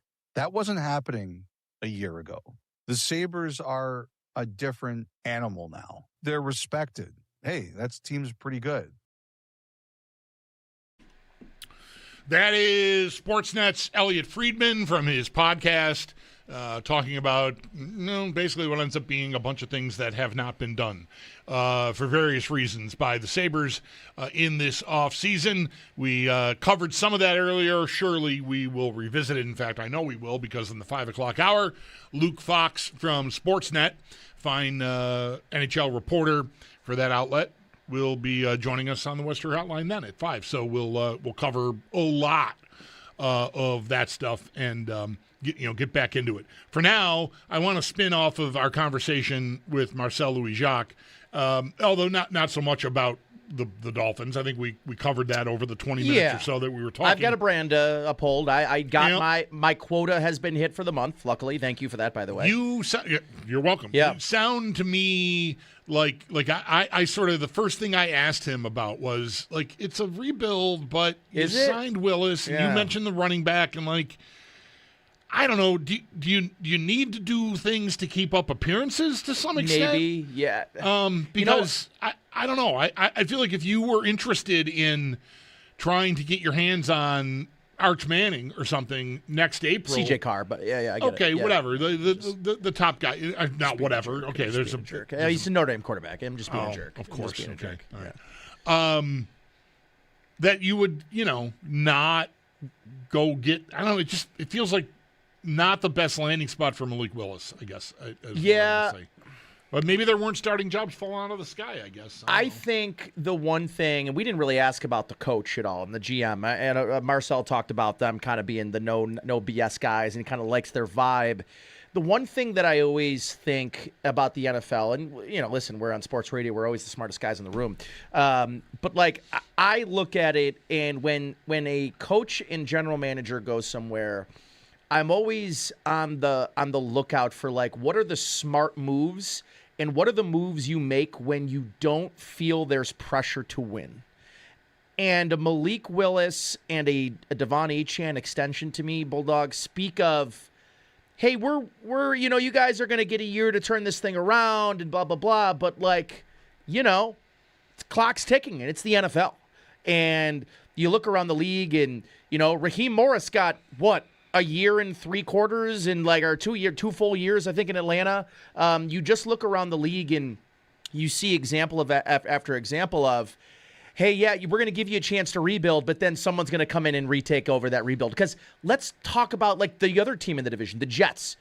We're talking about firing Aaron Glenn after, like, week 9 last year of a very clear, that was a break it all down, and then mid-season they're trading any asset they could get something back for, the Sauce Gardner trade and the Quinnen Williams trade, and everyone's like, year 1 he should be done. In fairness, that's the thing you look for, is like, what's the competency of a coach with a bad roster? You can learn a lot about, is your coach a tactician? Is he keeping you close in games because the scheme is keeping them alive, even though maybe the guys that are playing aren't exactly. Right. So I looked at this and I said, first of all, and I think I said it to you, that's right. Hafley's the guy that won like 4 games in 3 years at Boston College, and now has a head coaching job in the NFL. And, it's not like they went out and got Sean McDermott, who you're like, okay, like, Sean's going to go in there and he's the turn it around guy.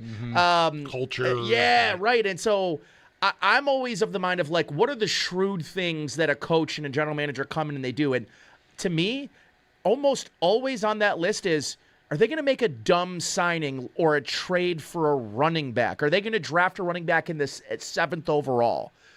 And listen, again, Achane's a nice player. He was going to not necessarily set the mark, but make a lot of money. To me, if you're trading Waddle, Achane's out the door before Waddle is. And I'm getting a 2nd, a 3rd, and a 5th. And I'm divesting myself of a player that's still in his prime, sure, but is a small, gadgety running back who, I don't know, when they're good, what is he when they're good? I just think it's like, what are the positions, running back and quarterback on offense, that could win you a game on accident that you really shouldn't maybe want to win? But I also, Bulldog too, it's like no team wants to be the one win or we're fighting to not go 0-4. And it could be what the Dolphins are kind of en route to. Marcel's talking about the defensive backfield is not good. I know they traded back into the first round, I believe, with the Bills to get their corner from San Diego State. His name is Johnson. I think his name is escaping me. But no, you're right. Chris Johnson. Chris Johnson, yeah. So, like, their defense is going to be and their offense is going to be but I don't know. The puzzling moves to me was re-signing Devon Achane and bringing in Malik Willis, who I just think, at best, Bulldog, at best, he's winning you 4 football games where you're like, Okay, well, we're the 4th pick and the 3 best quarterbacks are off the board. Yeah, would I have been What does better that off? get you? Yeah. Yeah. You tripped a wire just a little bit for me when you mentioned McDermott. Obviously did not take a job yet. I would imagine that changes next coaching cycle, next offseason. I wonder if it'll be very interesting to me. No matter where he ends up, it'd be interesting to see where he will ends up and what somewhere. he does. Yeah. I wonder if like a place like Miami is just, the culture thing doesn't really work here. It's hard. Like maybe it's not as tough a sell. I think it'd be a tough sell on any group of 22 to 30-year-old men who have like loads of money in the bank, or at least loads of money compared to, regular people. And it's Buffalo, and like maybe like that's what I got to do to make it here. But you get to Miami, and I just think maybe it's a little more challenging. I think to like, guys be in bed by 9. Right, Vegas, for instance. Right, yeah, I get it. Like so, I wonder what his checklist will be like for wanting to like jump in wherever he does decide to jump back in. I mean, that's going to happen next offseason. I wonder, like in Carolina, if Dave Canales and Carolina don't win that division. And I guess what we all will, and what I think I'll ponder, next offseason when I think he's going to be probably one of the top, if not the top name in the coaching cycle is he going to be viewed as the head coach that helps a team like L.A. or what Jesse Minter is now in Baltimore, which was like, we've got the quarterback and we think we've got a great team and our coach is kind of holding us back. We need to level up. Is he going to be viewed around the league as the level up coach, or is he going to be viewed around the league as, I think what's his name in Cleveland's going to be one and done. And like you look at some of these, again, Carolina could be interesting because he's got deep roots there. And, they don't have a quarterback, but that's a pretty close to ready-made roster. I just wonder, like, what McDermott is going to be, what his, appetite to sign up for being a culture-changing, full-on rebuild, or is he, Harbaugh in New York, where you've got maybe a young quarterback and a group that, like, you need is, I guess it's just, to me, I know what we thought about him and what the league thought about him as the head coach of the Buffalo Bills. Now that he is not a part of Josh Allen, what he's viewed as in his next stop, which is either you're taking that rebuild because those are the only jobs you're getting, or is someone going to say, we like our guy, but Sean McDermott's available, and we just keep hitting our head in the wild card round or something. Yeah. The Bengals. Yeah, right. I thought it. It's funny. I had the standings open all the time, just in case I ever need to remember some teams. Sure. Smart. Like a better way to put it. Smart. And as we're talking here, and I brought He's this percolating. up, I'm looking like Indianapolis. Like they don't have a guy right now, but like maybe that's a spot. Yeah. I did think of Cincinnati, and I wonder where that'll end. It's not. I know it's hard, I guess, sitting here in July to look at it and imagine how many openings there'll be, but there probably will be there 7 always or is. 8. Yes, there always are, right? Yep. That's just how it goes, right? You always end up with more than you thought were coming. There's always that one surprise one that you didn't see coming, and we had a couple of those this year. The Bills being one, maybe I even think. here Yeah. in Baltimore, maybe was the same thing, although I think you sort of saw the writing on the wall there with Lamar and Harbaugh. Anyhow, 803-0550 is the number. We'll continue. I never really got to what I wanted to broach with you on the Bills, so we'll do that after this. I did remember 2 or 3 commercial breaks ago the thing I wanted to say to you about Kulik that I will get to as well, probably after we talk with Luke Fox at the top of the hour. Did you write it down? Please write it down. Yeah, you're right. Write it down. He's Nate Geary. I'm the Bulldog. This is WGR.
Cruising along on a Tuesday afternoon. Glad to have you along for the ride with us.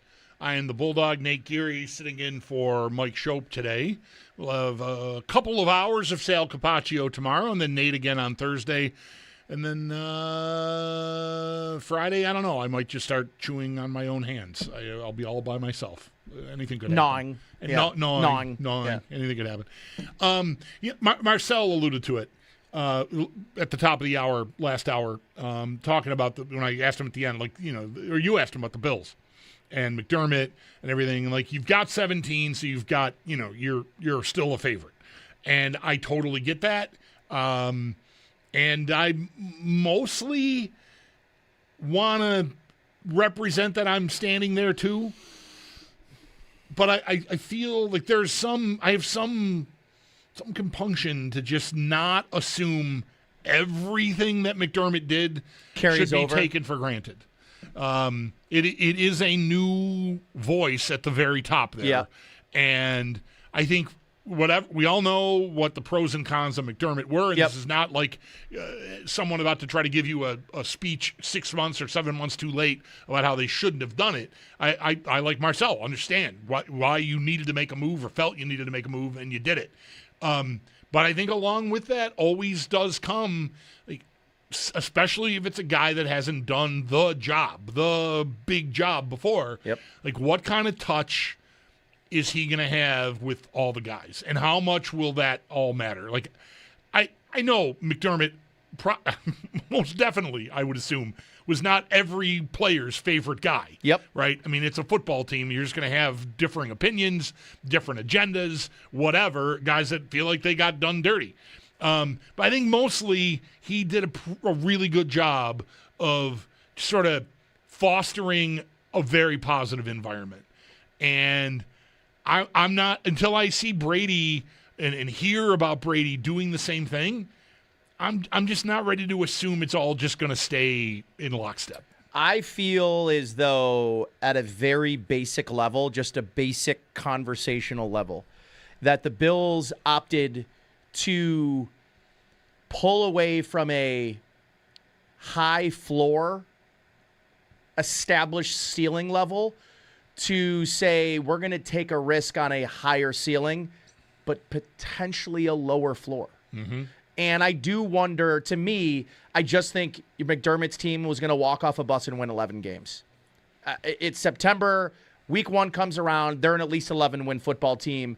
Would they get to 14 is the question in a given season. Mm-hmm. And then what happens in the playoffs? And I think I was mostly fine with the move away from McDermott in that I think they needed someone that wasn't going to – not that I think he necessarily made the team tight, but they were tight in almost every scenario where being tight was going to be why you were going to lose a football game.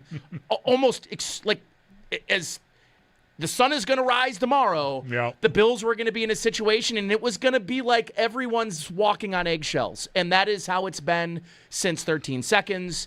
And I think if that's what I was good with convincing myself it was the right move. The question will be, are they going to walk off the bus with this schedule, maybe the hardest they've had in Josh Allen's time at quarterback, with a 11-win baseline? That'll be the big question to me, and we'll find the answer to it. But the pros and cons you pointed out, and I wonder how many of the pros end up carrying over. Because I think if you ask me today, if you could have all the good and get rid of all of the bad, you sign up for that 20 times out of 20. But it's not how it works. Right. It's just not. Right. So that's the thing that stops me from just going all the way to I've got Josh Allen, therefore I'm going to be great. Yeah. That I want to say probably is right. That probably is enough, but I need there to be some respect paid to all the other stuff. And I know that all the other stuff is not as important as having that quarterback, but I don't know if an accumulation of the other stuff sort of builds a pile, you can end up in just not as smooth an operation as we've seen over the last, 9 years, I guess. Yeah. All right. We will hit up a timeout here. Shift back. See how quickly this show moves? I will not. I didn't write down the Cool League thing, but I'm going to remember it. I'm telling you, I don't have any paper. I need I'm sitting in Mike's spot. Yeah, There's a lot of that. Those are all spoken for. That's a good point. Kinda. I don't want to monkey with that. All right, we'll take a break. Luke Fox, Sportsnet on the NHL after this on WGR.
World Cup round of 16 wrapping up this afternoon as Switzerland and Colombia will wrap up the round of 16. It's still a scoreless tie between those two teams. The winner will take on Argentina, who came back down from a 2-0 deficit earlier today and defeated Egypt to move on to the quarterfinals.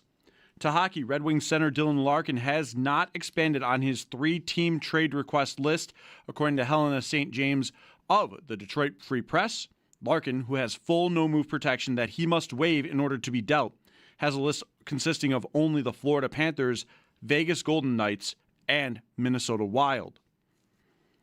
Meanwhile, the Toronto Maple Leafs have hired Daniel Alfredson to become an associate head coach on their staff. To football, Mike Garafolo of NFL Network reporting that the Tampa Bay Buccaneers are far apart in negotiations with quarterback Baker Mayfield. The team also reportedly not in any rush to get a deal done, despite having confidence in getting a deal finished up. To the NBA, Knicks guard Jalen Brunson undergoing wrist surgery, according to ESPN's Sham Charania. Brunson will return to basketball activities later in the summer. MLB games on the docket today. Some of the ones going on later on. The Yankees taking on the Rays at 6:40. Mets and Royals getting started at 7:10. White Sox and Red Sox at 7:40. Same time for Guardians against the Twins. Meanwhile, the Blue Jays take on the Giants at 9:45. This update's brought to you by Paddock Chevrolet, with you for the extra mile since 1935. I'm Derek Kramer. This is WGR.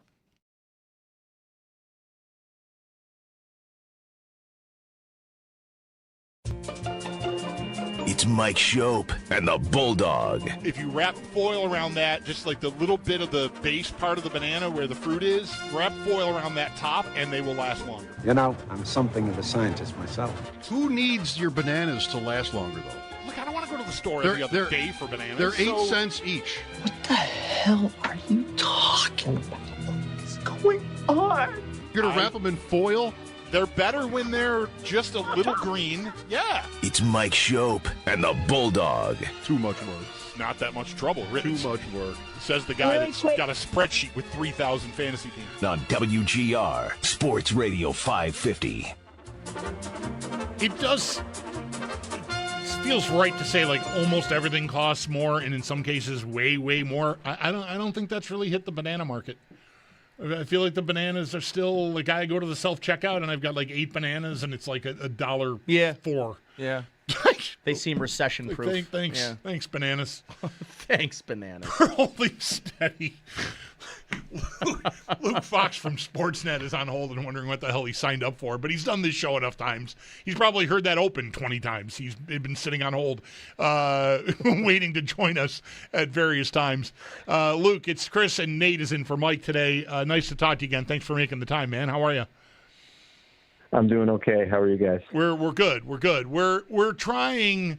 I'm efforting to not be really bummed out about Jarmo Kekalainen sounding 4 hours into free agency like he was ready to close up shop and go to the cottage, because there are still some big pieces of business that might get done in the league, and I think a lot of us felt like he was going to be a big player at the table, and it's not to say that they didn't move heaven and earth to try to make things happen, but nothing did really. I like the Zellweger move, whatever, to replace Byram, but the big move, draft night, they've got the 4th pick and the 20th pick, nothing really came of it. How are you viewing the Sabres at this moment in time, with not having really done anything other than hope the kids can replace Alex Tuch? Yeah, it feels like a bit of a half step back, and you don't want to give, the front office a grade just yet, because we got months to go till training camp opens, and there's still the possibilities of some big moves. But you think about losing Bowen Byram and losing Alex Tuch, and I understand why. Like, you look at the Byram contract, my goodness, and the Tuch contract. And so I understand the GM walking away and not wanting to extend those guys, because they're really getting paid quite a pretty penny. But to bring no one in, when you look at the Atlantic Division landscape and the Florida Panthers getting Brady Tkachuk, expected to have a fully healthy season of Alexander Barkov, The Toronto Maple Leafs go out and get two of the bigger fish on the free agency market, and Darren Radish, they kind of jump the queue there with Tampa in a sign and trade, and then Sergei Bobrovsky to shore up their goaltending. Some of those are two teams that missed the playoffs in the Atlantic that made big moves. So, if you're Ottawa, if you're Buffalo, if you're Montreal, you're probably a little bit concerned that, your GM hasn't done a whole lot. And that is going to be one competitive division. And as it stands right now, I'm not sure the Sabres took a step forward. Now, you hope there's some natural growth, just the fact that you guys got a young team in that city, and you hope the playoff experience served all those young guys well, and they come in confident, and, they finish the season so strong. You hope some of that carries over. But you need people. And the Connor Hellebuck rumors falling through and not materializing in a trade, you hope Jarmo's not done, put it that way. Yeah, for sure. And, I was in here on July 1st doing this show, and it's often one of the it's not even that weird. It's a depressing day to be in here as a Sabres fan for as many years as Mike and I have been doing this show, Luke, that it like the Sabres often leave you wanting at trade deadline day and on July 1st. And I know you can make a lot of mistakes on July 1st, especially in free agency. But thinking about the trade stuff and all of it, and I mentioned how Jarmo's talking at 4:00 like they're done, and man, it's only been the market's been open for 4 hours. What are we doing? None of these trades have happened. But one thing that did get complicated, more complicated from the Sabres standpoint, is at noon on July 1st, last Wednesday, Josh Norris has a 10-team no-trade list that kicks in. Ukko-Pekka Luukkonen has a 5-team no-trade list. I don't know that Winnipeg has to be on it, but he suddenly has power to say there are 5 places I don't want to go. And would it shock anyone if Winnipeg were on that list, just like Buffalo has been on a lot of teams' lists or a lot of players' lists? So I worry about that they waited maybe too late. And maybe it's not all their fault. Maybe Winnipeg was not willing to move on it at a time when they could have moved on it. But I just think things got more complicated now with no move clauses on the Sabres end of things. No, for sure they do. And that's always been the challenge. I think for sure that's a challenge with Winnipeg. They might lead the league. I don't know this for sure, but just from what I do know, they would be up there in terms of cities that appear most on no trade clauses. Buffalo's in there. Edmonton, pre-McDavid and probably post-McDavid it ranks pretty high. Columbus as well. So it's tough for these cities, right? The fact that general managers toss out no trade clauses and no move clauses as freely as they do. You guys experienced that firsthand at the trade deadline, right, with the whole Colton Parayko mess. My goodness. So it does complicate things, but there's cap space, and I would like to think the momentum that Buffalo had towards the second half of the season, winning a round in the playoffs, being a team that has a young core and looks like it's on the come up, general manager that seems to have more of a vision, at least, than the last one. You'd like to think those things are working in the team's favor, but I wonder if there's any free agents that are still out there. Maybe it's just a romantic idea, but the idea of Patrick Kane, we're what are we, day 6 of free agency, and he still hasn't found a home? That's a little curious.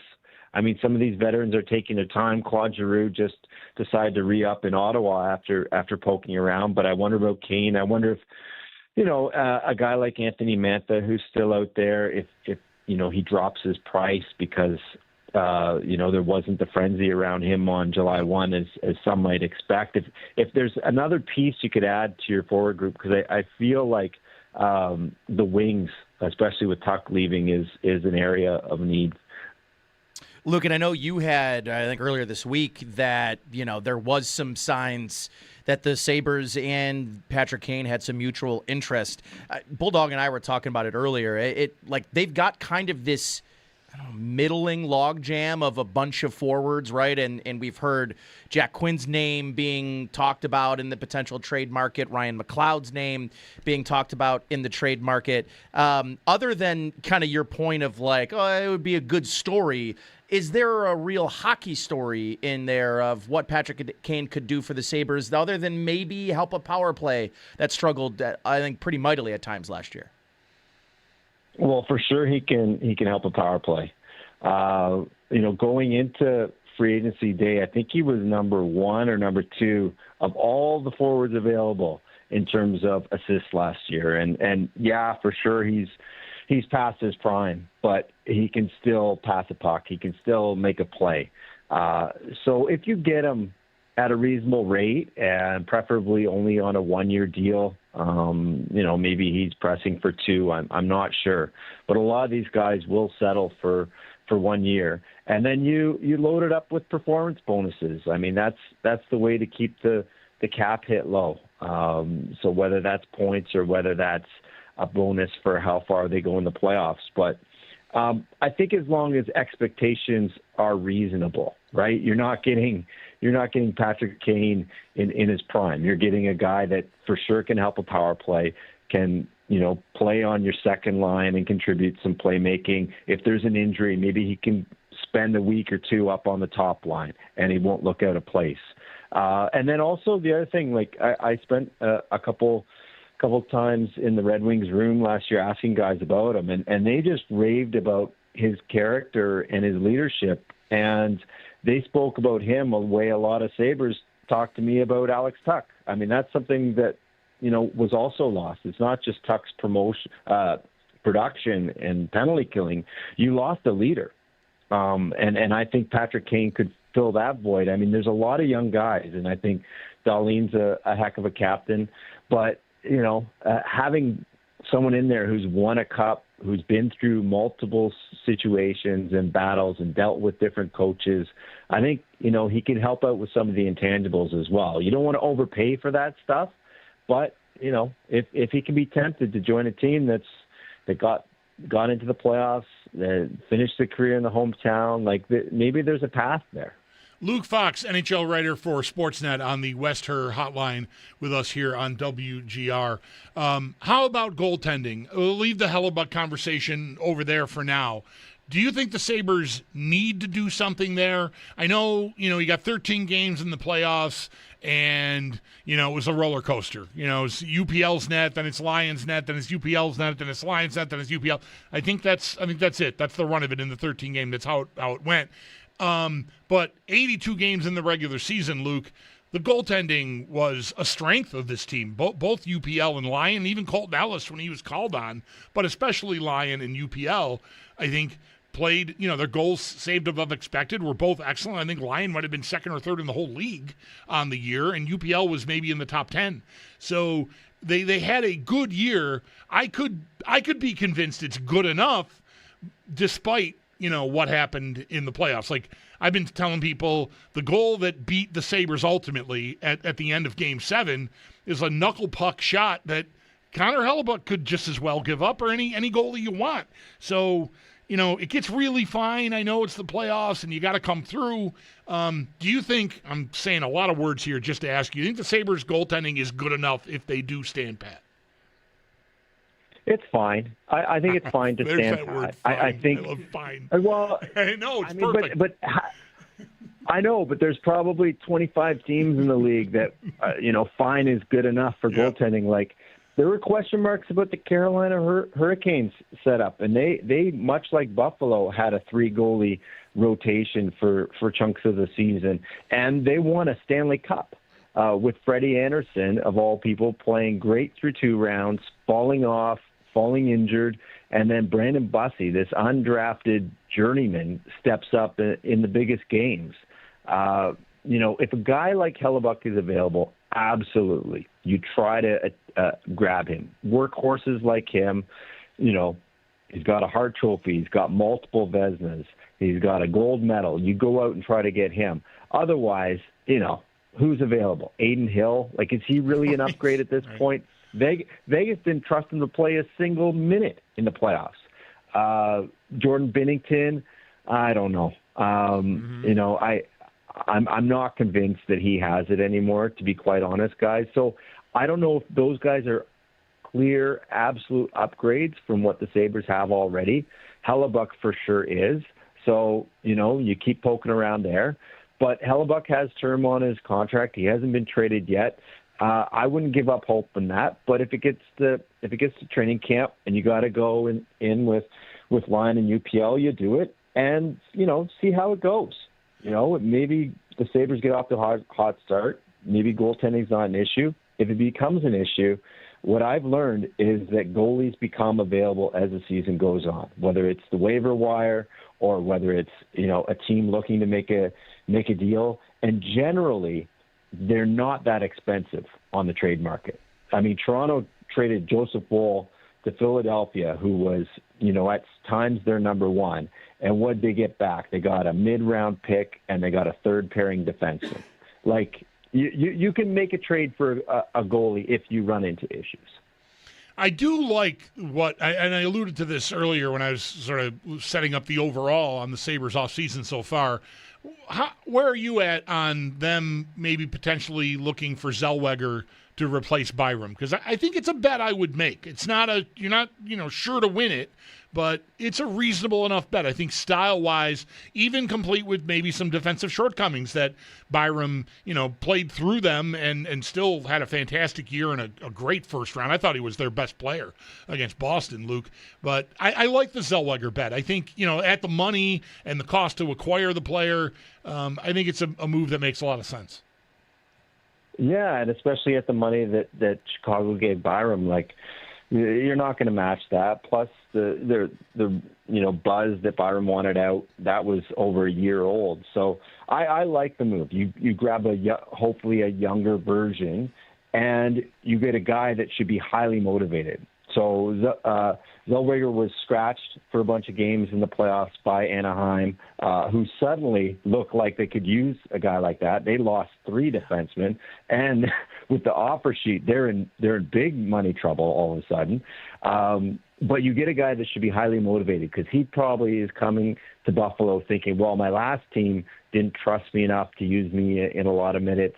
I'm going to prove, you know, fresh start with a new coach. Coach's eyes on me, new uniform.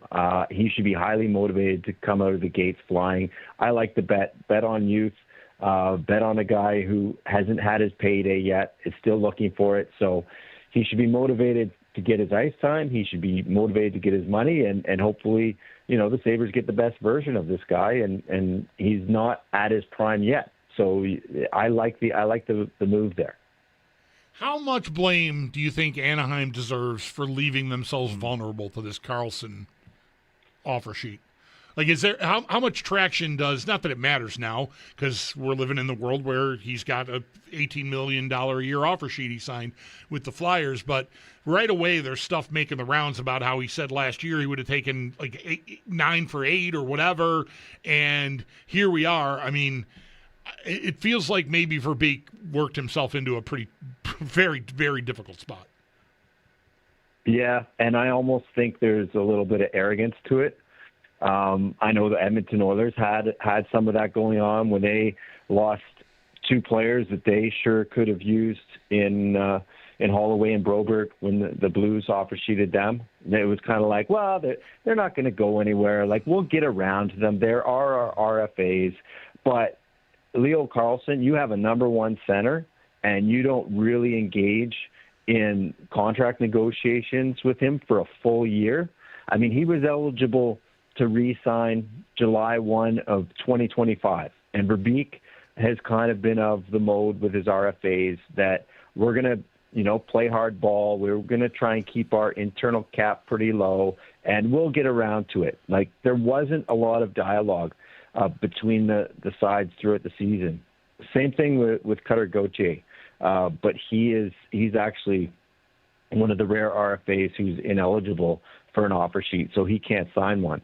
But you know, take care of your own business. And I think actually the Sabres have been at the forefront of that, even back to Kevin Adams, or you look at this season with Josh Doan. Zach Benson, how much cheaper would he have been if you got ahead of it, right? You can, if you recognize and identify that a guy is a core piece of what you're trying to build, the sooner you take care of them, the better, because the price only goes up. And they probably had no idea. I mean, I'm sure they thought, other teams would like to offer sheet him, but offer sheet him to the tune of making him the highest paid player by annual cap hit in the whole league. That probably never crossed their mind. And there's probably a little bit of revenge going on, right? The Philly Anaheim, there's no love lost there. So I think Verbeek deserves a lot of blame, and now he's pinned in the corner because either he lets his number one center go, and you lose all the momentum you gained by beating the Oilers and getting to round 2 of the playoffs and feeling like this fun, fast, young team, or you match it and then Cutter's knocking on your door saying, okay, well, I may not be a center, but I'm a 40-goal scorer. You better get my AAV close to his, and you blow the whole thing out of whack. And Verbeek had done a pretty good job up until this point, but now he's paying the price. Luke, I wanted to ask you, too, I mean, in the same vein in this conversation, this isn't going to maybe be a catalyst for more regular or maybe even a Connor Bedard. I mean, there are more guys that are offer sheet eligible this year and even going into next year. Is this finally which I think every sports radio host would hope is this the thing that finally makes offer sheets kind of, great again? Are we going to see more of them, I guess is the question now that we saw this. And I also maybe want to throw in a question about Jason Robertson, too, in his future, because I think there is some questions about what's going to happen in Dallas there as well now that he is, filing for arbitration. Yeah, well, on the offer sheet thing, I do think what's happened here is all of a sudden teams have cap space to spend. So they can spend that on an offer sheet. And the other thing is there's this trend of no one reaching unrestricted free agency. So if you're a team like Philadelphia that's trying to take a step and you have some traction, but you're missing a key piece like a number one center, how do you get one? No one wants to trade one. Who is the best center available at this free agency? Boone Jenner, a banged up third line center probably, or right. Scott Laughton. There was no centers available. So if you're trying to improve your team, you need a center. They don't become available because teams have the space to lock up their own guys and they don't let them reach free agency. This is one of the only tools you have. So I do think, there's a possibility we could see it. Now, to my knowledge, with Connor Bedard, I don't think he's looking to do that. And Chicago has the cap space to match, and they would have to do that with Bedard, because without Bedard, they have nothing, and they have tons of cap space. So they would match it in a blink, even if it was for $20 million. So I wouldn't be too worried about him going elsewhere. But on the Jason Robertson thing, well, he filed for arbitration, so that means he's no longer eligible for an offer sheet once the player files for arbitration.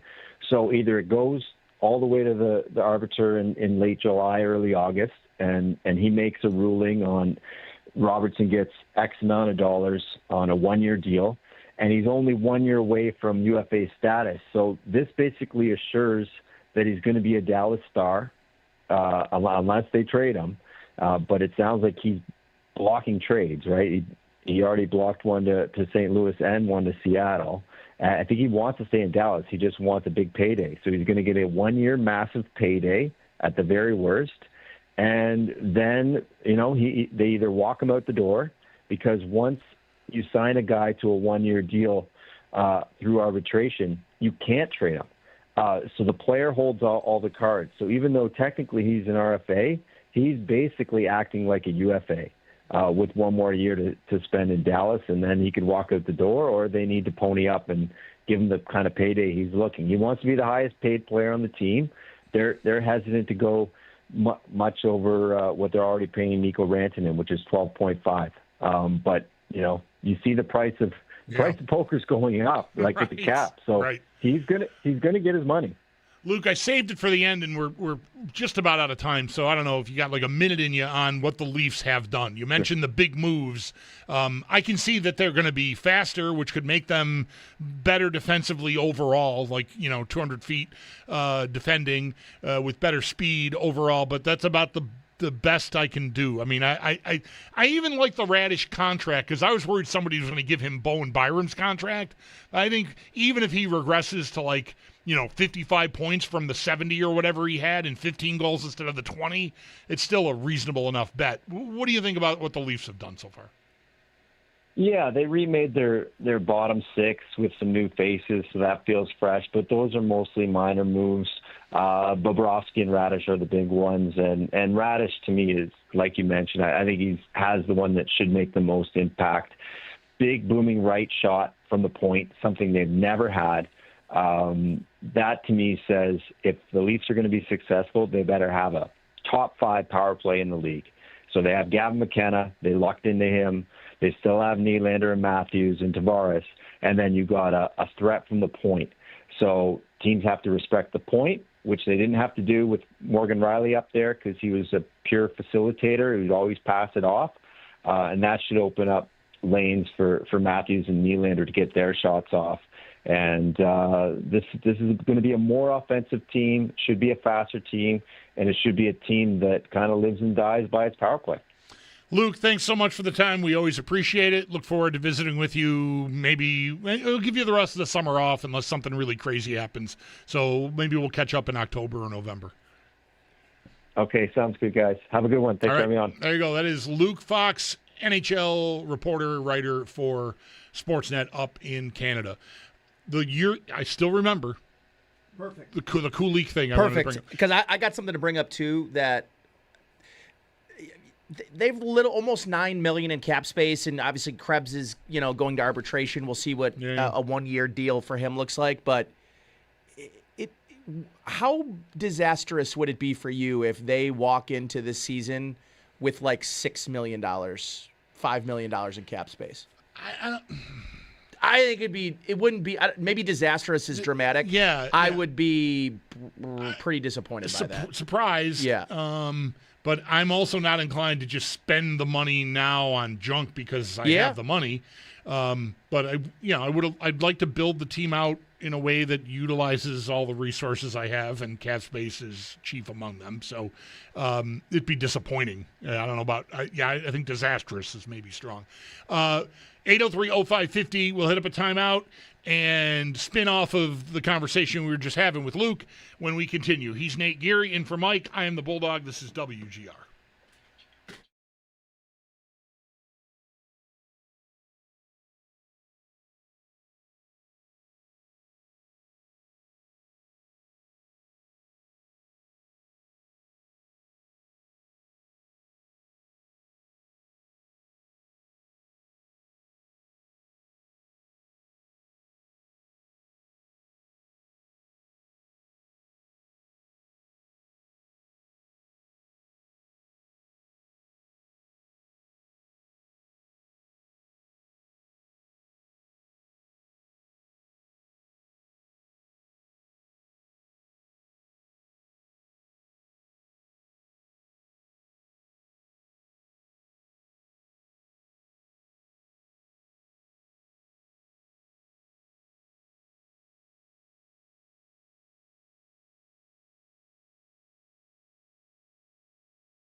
World Cup round of 16 wrapping up this afternoon. The last game of the round, Switzerland and Colombia. And it is still a scoreless tie as we're heading into the 74th minute of that match.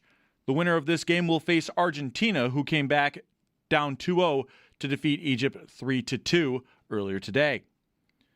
In hockey, Red Wings center Dylan Larkin not expanding on his 3-team trade list, according to Helena St. James of the Detroit Free Press. Larkin, who has full no-move protection that he would have to waive, has a list consisting of only the Florida Panthers, Vegas Golden Knights, and Minnesota Wild as trade request destinations. To football, Mike Garafolo of NFL Network reporting that the Tampa Bay Buccaneers are far apart in negotiations with quarterback Baker Mayfield. Though the team has confidence in getting a deal done, they are in no rush to get it taken care of just yet. To the NBA, Knicks guard Jalen Brunson undergoing wrist surgery, according to ESPN's Sham Charania. Brunson will return to basketball activities later on in the summer. Those are your sport headlines brought to you by Paddock Chevrolet. With you for the extra mile since 1935, I'm Derek Kramer. This is WGR.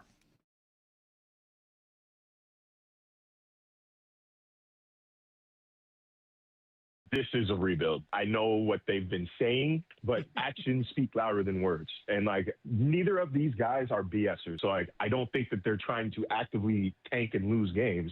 But, you traded away or cut all your best players from a season ago. You're not giving any big money to any free agent outside of, Malik Willis. And you've identified the guys that you want to rebuild around. And A10 is the guy that they want to rebuild around.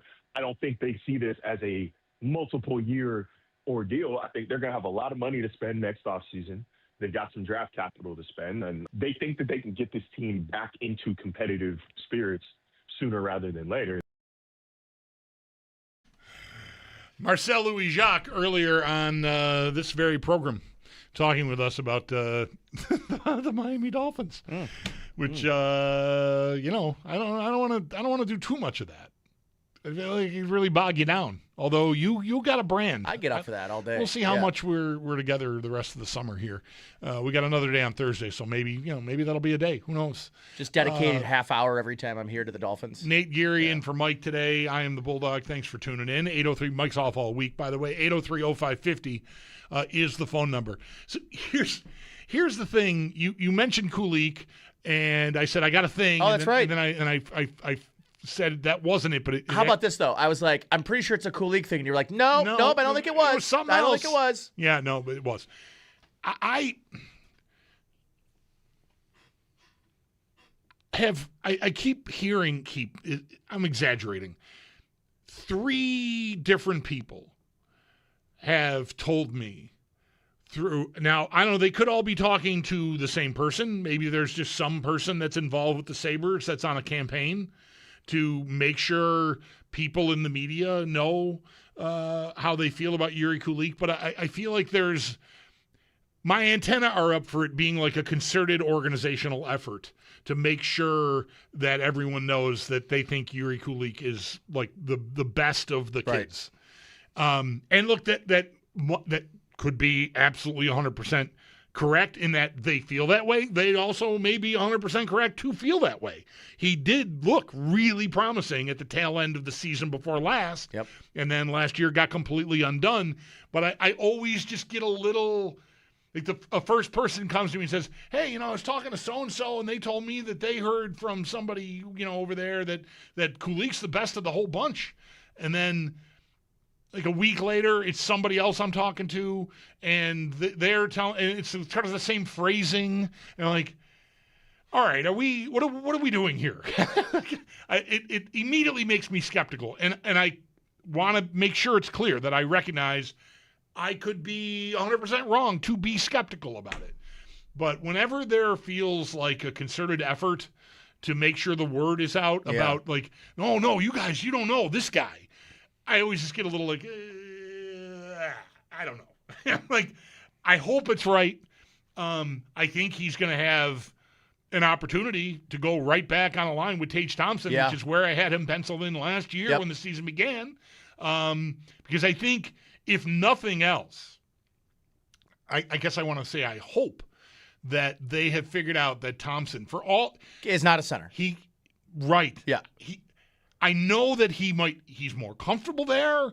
I still remember Don Granato talking about get him away from the boards. Like, what a concept. Yeah. Like, I just said, what? It unlocked him, right? But I think it's also what is sort of his defensive shortcomings are just too.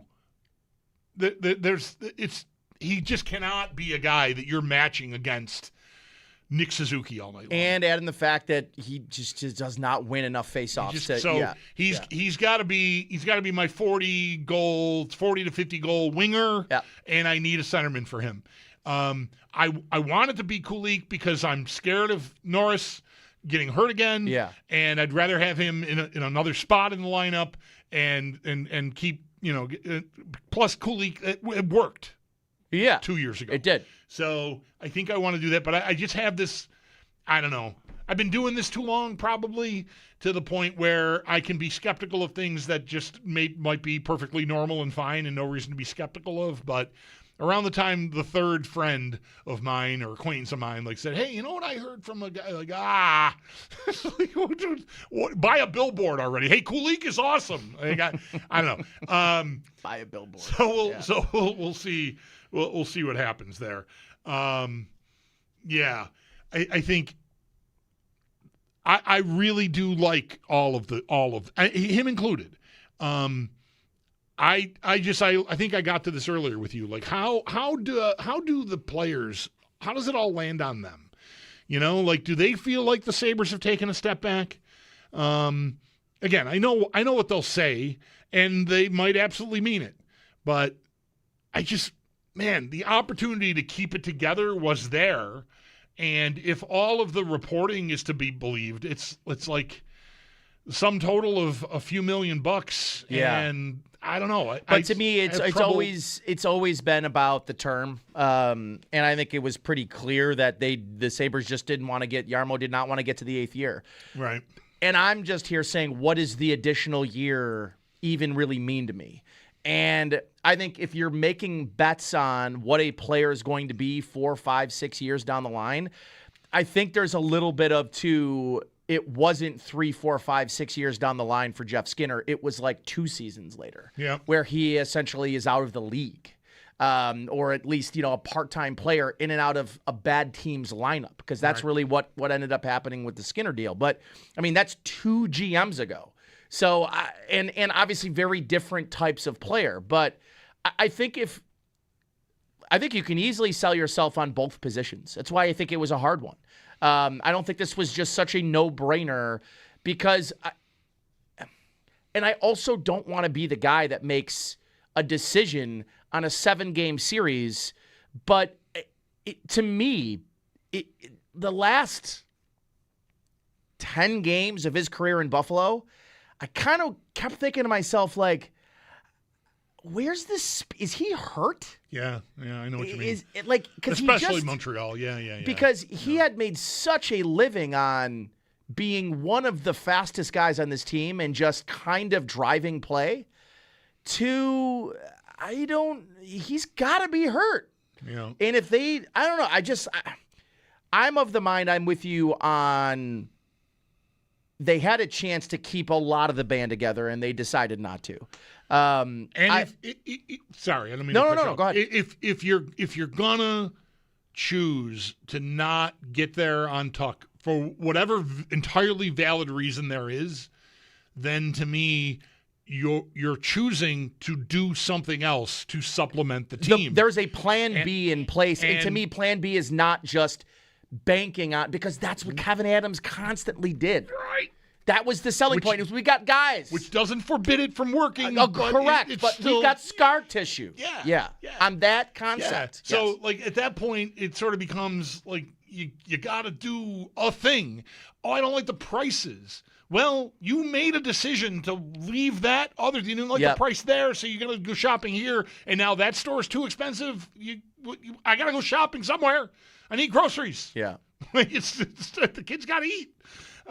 So I'm still a little hung up on, that nothing happened. Burger. Yeah, the nothing burger. Yeah, and I know, again, and I don't want to be dramatic about the cap space available, but if they're 5.5, 6, depending on whatever Krebs gets, my issue is you start to look at the lineup, and let's say they use the other remaining $5.5 million on Patrick Kane. And I'm looking here, and they've got 17 forwards. Well, then, instead of using Jack Quinn for a big swing, now I'm using Jack Quinn for what? A second rounder? Right. Just because, open up a space for Patrick Kane. Right. And then at that point, I'm like, why am I doing that? Why am I doing that? For those not watching, I'm making a face. It's a face. And so I think you get yourself into a position where you're just like, and I was saying that the Kirill Marchenko thing to me is I'm puzzled that the Sabres aren't mentioned in every report about the 2 or 3 teams that are constantly calling Columbus about Marchenko. Because to me, Jarmo drafted him, and he's either just doesn't like him enough to do it, but like that's a guy I would say, okay, hey, that's something. I'm good with that. Yeah. But I'm sort of tired of the Hellebuck talk, to be honest with you. I've sort of maybe not fully turned the page on that, but I need something sexy. Yeah. We want to keep talking about him in September when Bills season comes around. And I feel like if they don't do anything, I don't have that much more to talk about. Boy, I got to really wrestle with how much room we have for all that. I know. That's right, because without a trade, that's been nothing. It's going to be a month of nothing. Yeah. He's Nate Gary, and for Mike Schopp, I'm the Bulldog. This is WGR. Right back after this.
Thanks for hanging with us on this Tuesday. Nate Geary sitting in for Mike Schopp. I am the Bulldog.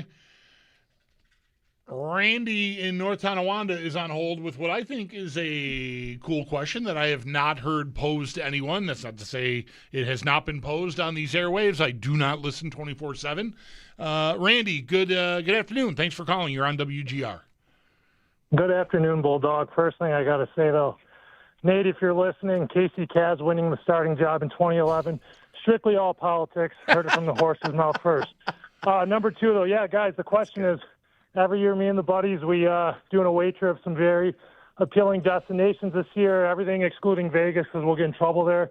Any recommendations from you guys, what you guys like best? I'll hang up and listen. Okay, thanks for the call. So Vegas is, like, to me, it's the easy answer. Yes. Interesting that you eliminate it. I like that you eliminated it because to me it's like a cliche that anyone would be asked this question and go, duh, Vegas. That doesn't mean it's a bad idea. I'm sure lots of people are going to go and have a blast. I don't want to say anything. I'm sure it'll be a great trip. I think I would pick Green Bay. Week 14. It was my answer. It was. Can I tell you? Knowing they were on the schedule, I was dying for a home opener for a September game. Or I'm sorry, an away opener. A September game, prime time in Green Bay, because the golf in Wisconsin up there, like you could have turned that into a 5-day golf trip with the boys. Go watch some college football and then go watch Bill. Like, that was a big letdown for me. And there was talk that was going to be week 1. Yeah. Like when the schedule released, there was some like, oh, is that going to be? Mm-hmm. And so I was very disappointed to find out that the only place colder than here will be where they will be playing in Green Bay in December. To me, though, I think my answer is Denver on Christmas. I think that could be really cool, Denver and Christmas. I thought of it too. You know what I then thought was air travel around the holiday. Sure. Yes. Yeah. Although Denver from here, like I flew to Denver when we went to Montana. Like it's it's available, so it's not like it's a big hassle. You don't have to necessarily deal with Chicago or something to change flights or anything. So listen to me, like I'm talking like I travel like regularly. You're a worldsman. Yeah, whatever. I think Green Bay week 14. Maybe the snow is falling. It's a night game. Like that. That sounds pretty tasty. Like yes. Rematch of the. I think it'll look great on TV. Yeah. Whether it's snowing or not. I think I do like Denver too. Other than that, I don't. There's not. The Minnesota Stadium is cool. I guess. Yeah, just not in November. I don't think I'm going to Minneapolis. I wouldn't be super fired up for that. And then it's kind of an underwhelming travel schedule. Yeah. Like for fans this year. Nothing will ever beat COVID year. So nobody got to go to those games. Like nothing's going to beat that season. They had banger after banger. Yeah. I remember Sal telling me, he's like, I don't think we're gonna get to go. Yeah. He's like, this is the best travel schedule he's ever had. It was kind of every beat reporters. They were pretty bummed that season. They didn't get to travel. Yeah. Like Miami. If you've never done Miami, maybe that's an answer. Like I don't know. And in January. You're right. Yeah, that's right. Yep. Get out of here. Maybe turn that into a semi-golf trip. New Year's weekend or whatever. Yeah. It's the 3rd. Is Sunday the 3rd. So, I guess that's. I don't know. I like Green Bay. That's my answer. Thank you for the question. I liked taking the question, which is why I took the phone call. That's how it works. All right. We will hit up another timeout and get back to speaking of Miami, our buddy Marcel Louis-Jacques covers it's okay I said our buddy. Like I don't have I have his number now because you gave it to me. Yeah. I'm going to be a little liberal with our buddy there. Yeah, sure. Anyway, Marcel Louis-Jacques on the Dolphins after this. He's Nate Geary in for Mike. I'm the Bulldog. This is WGR.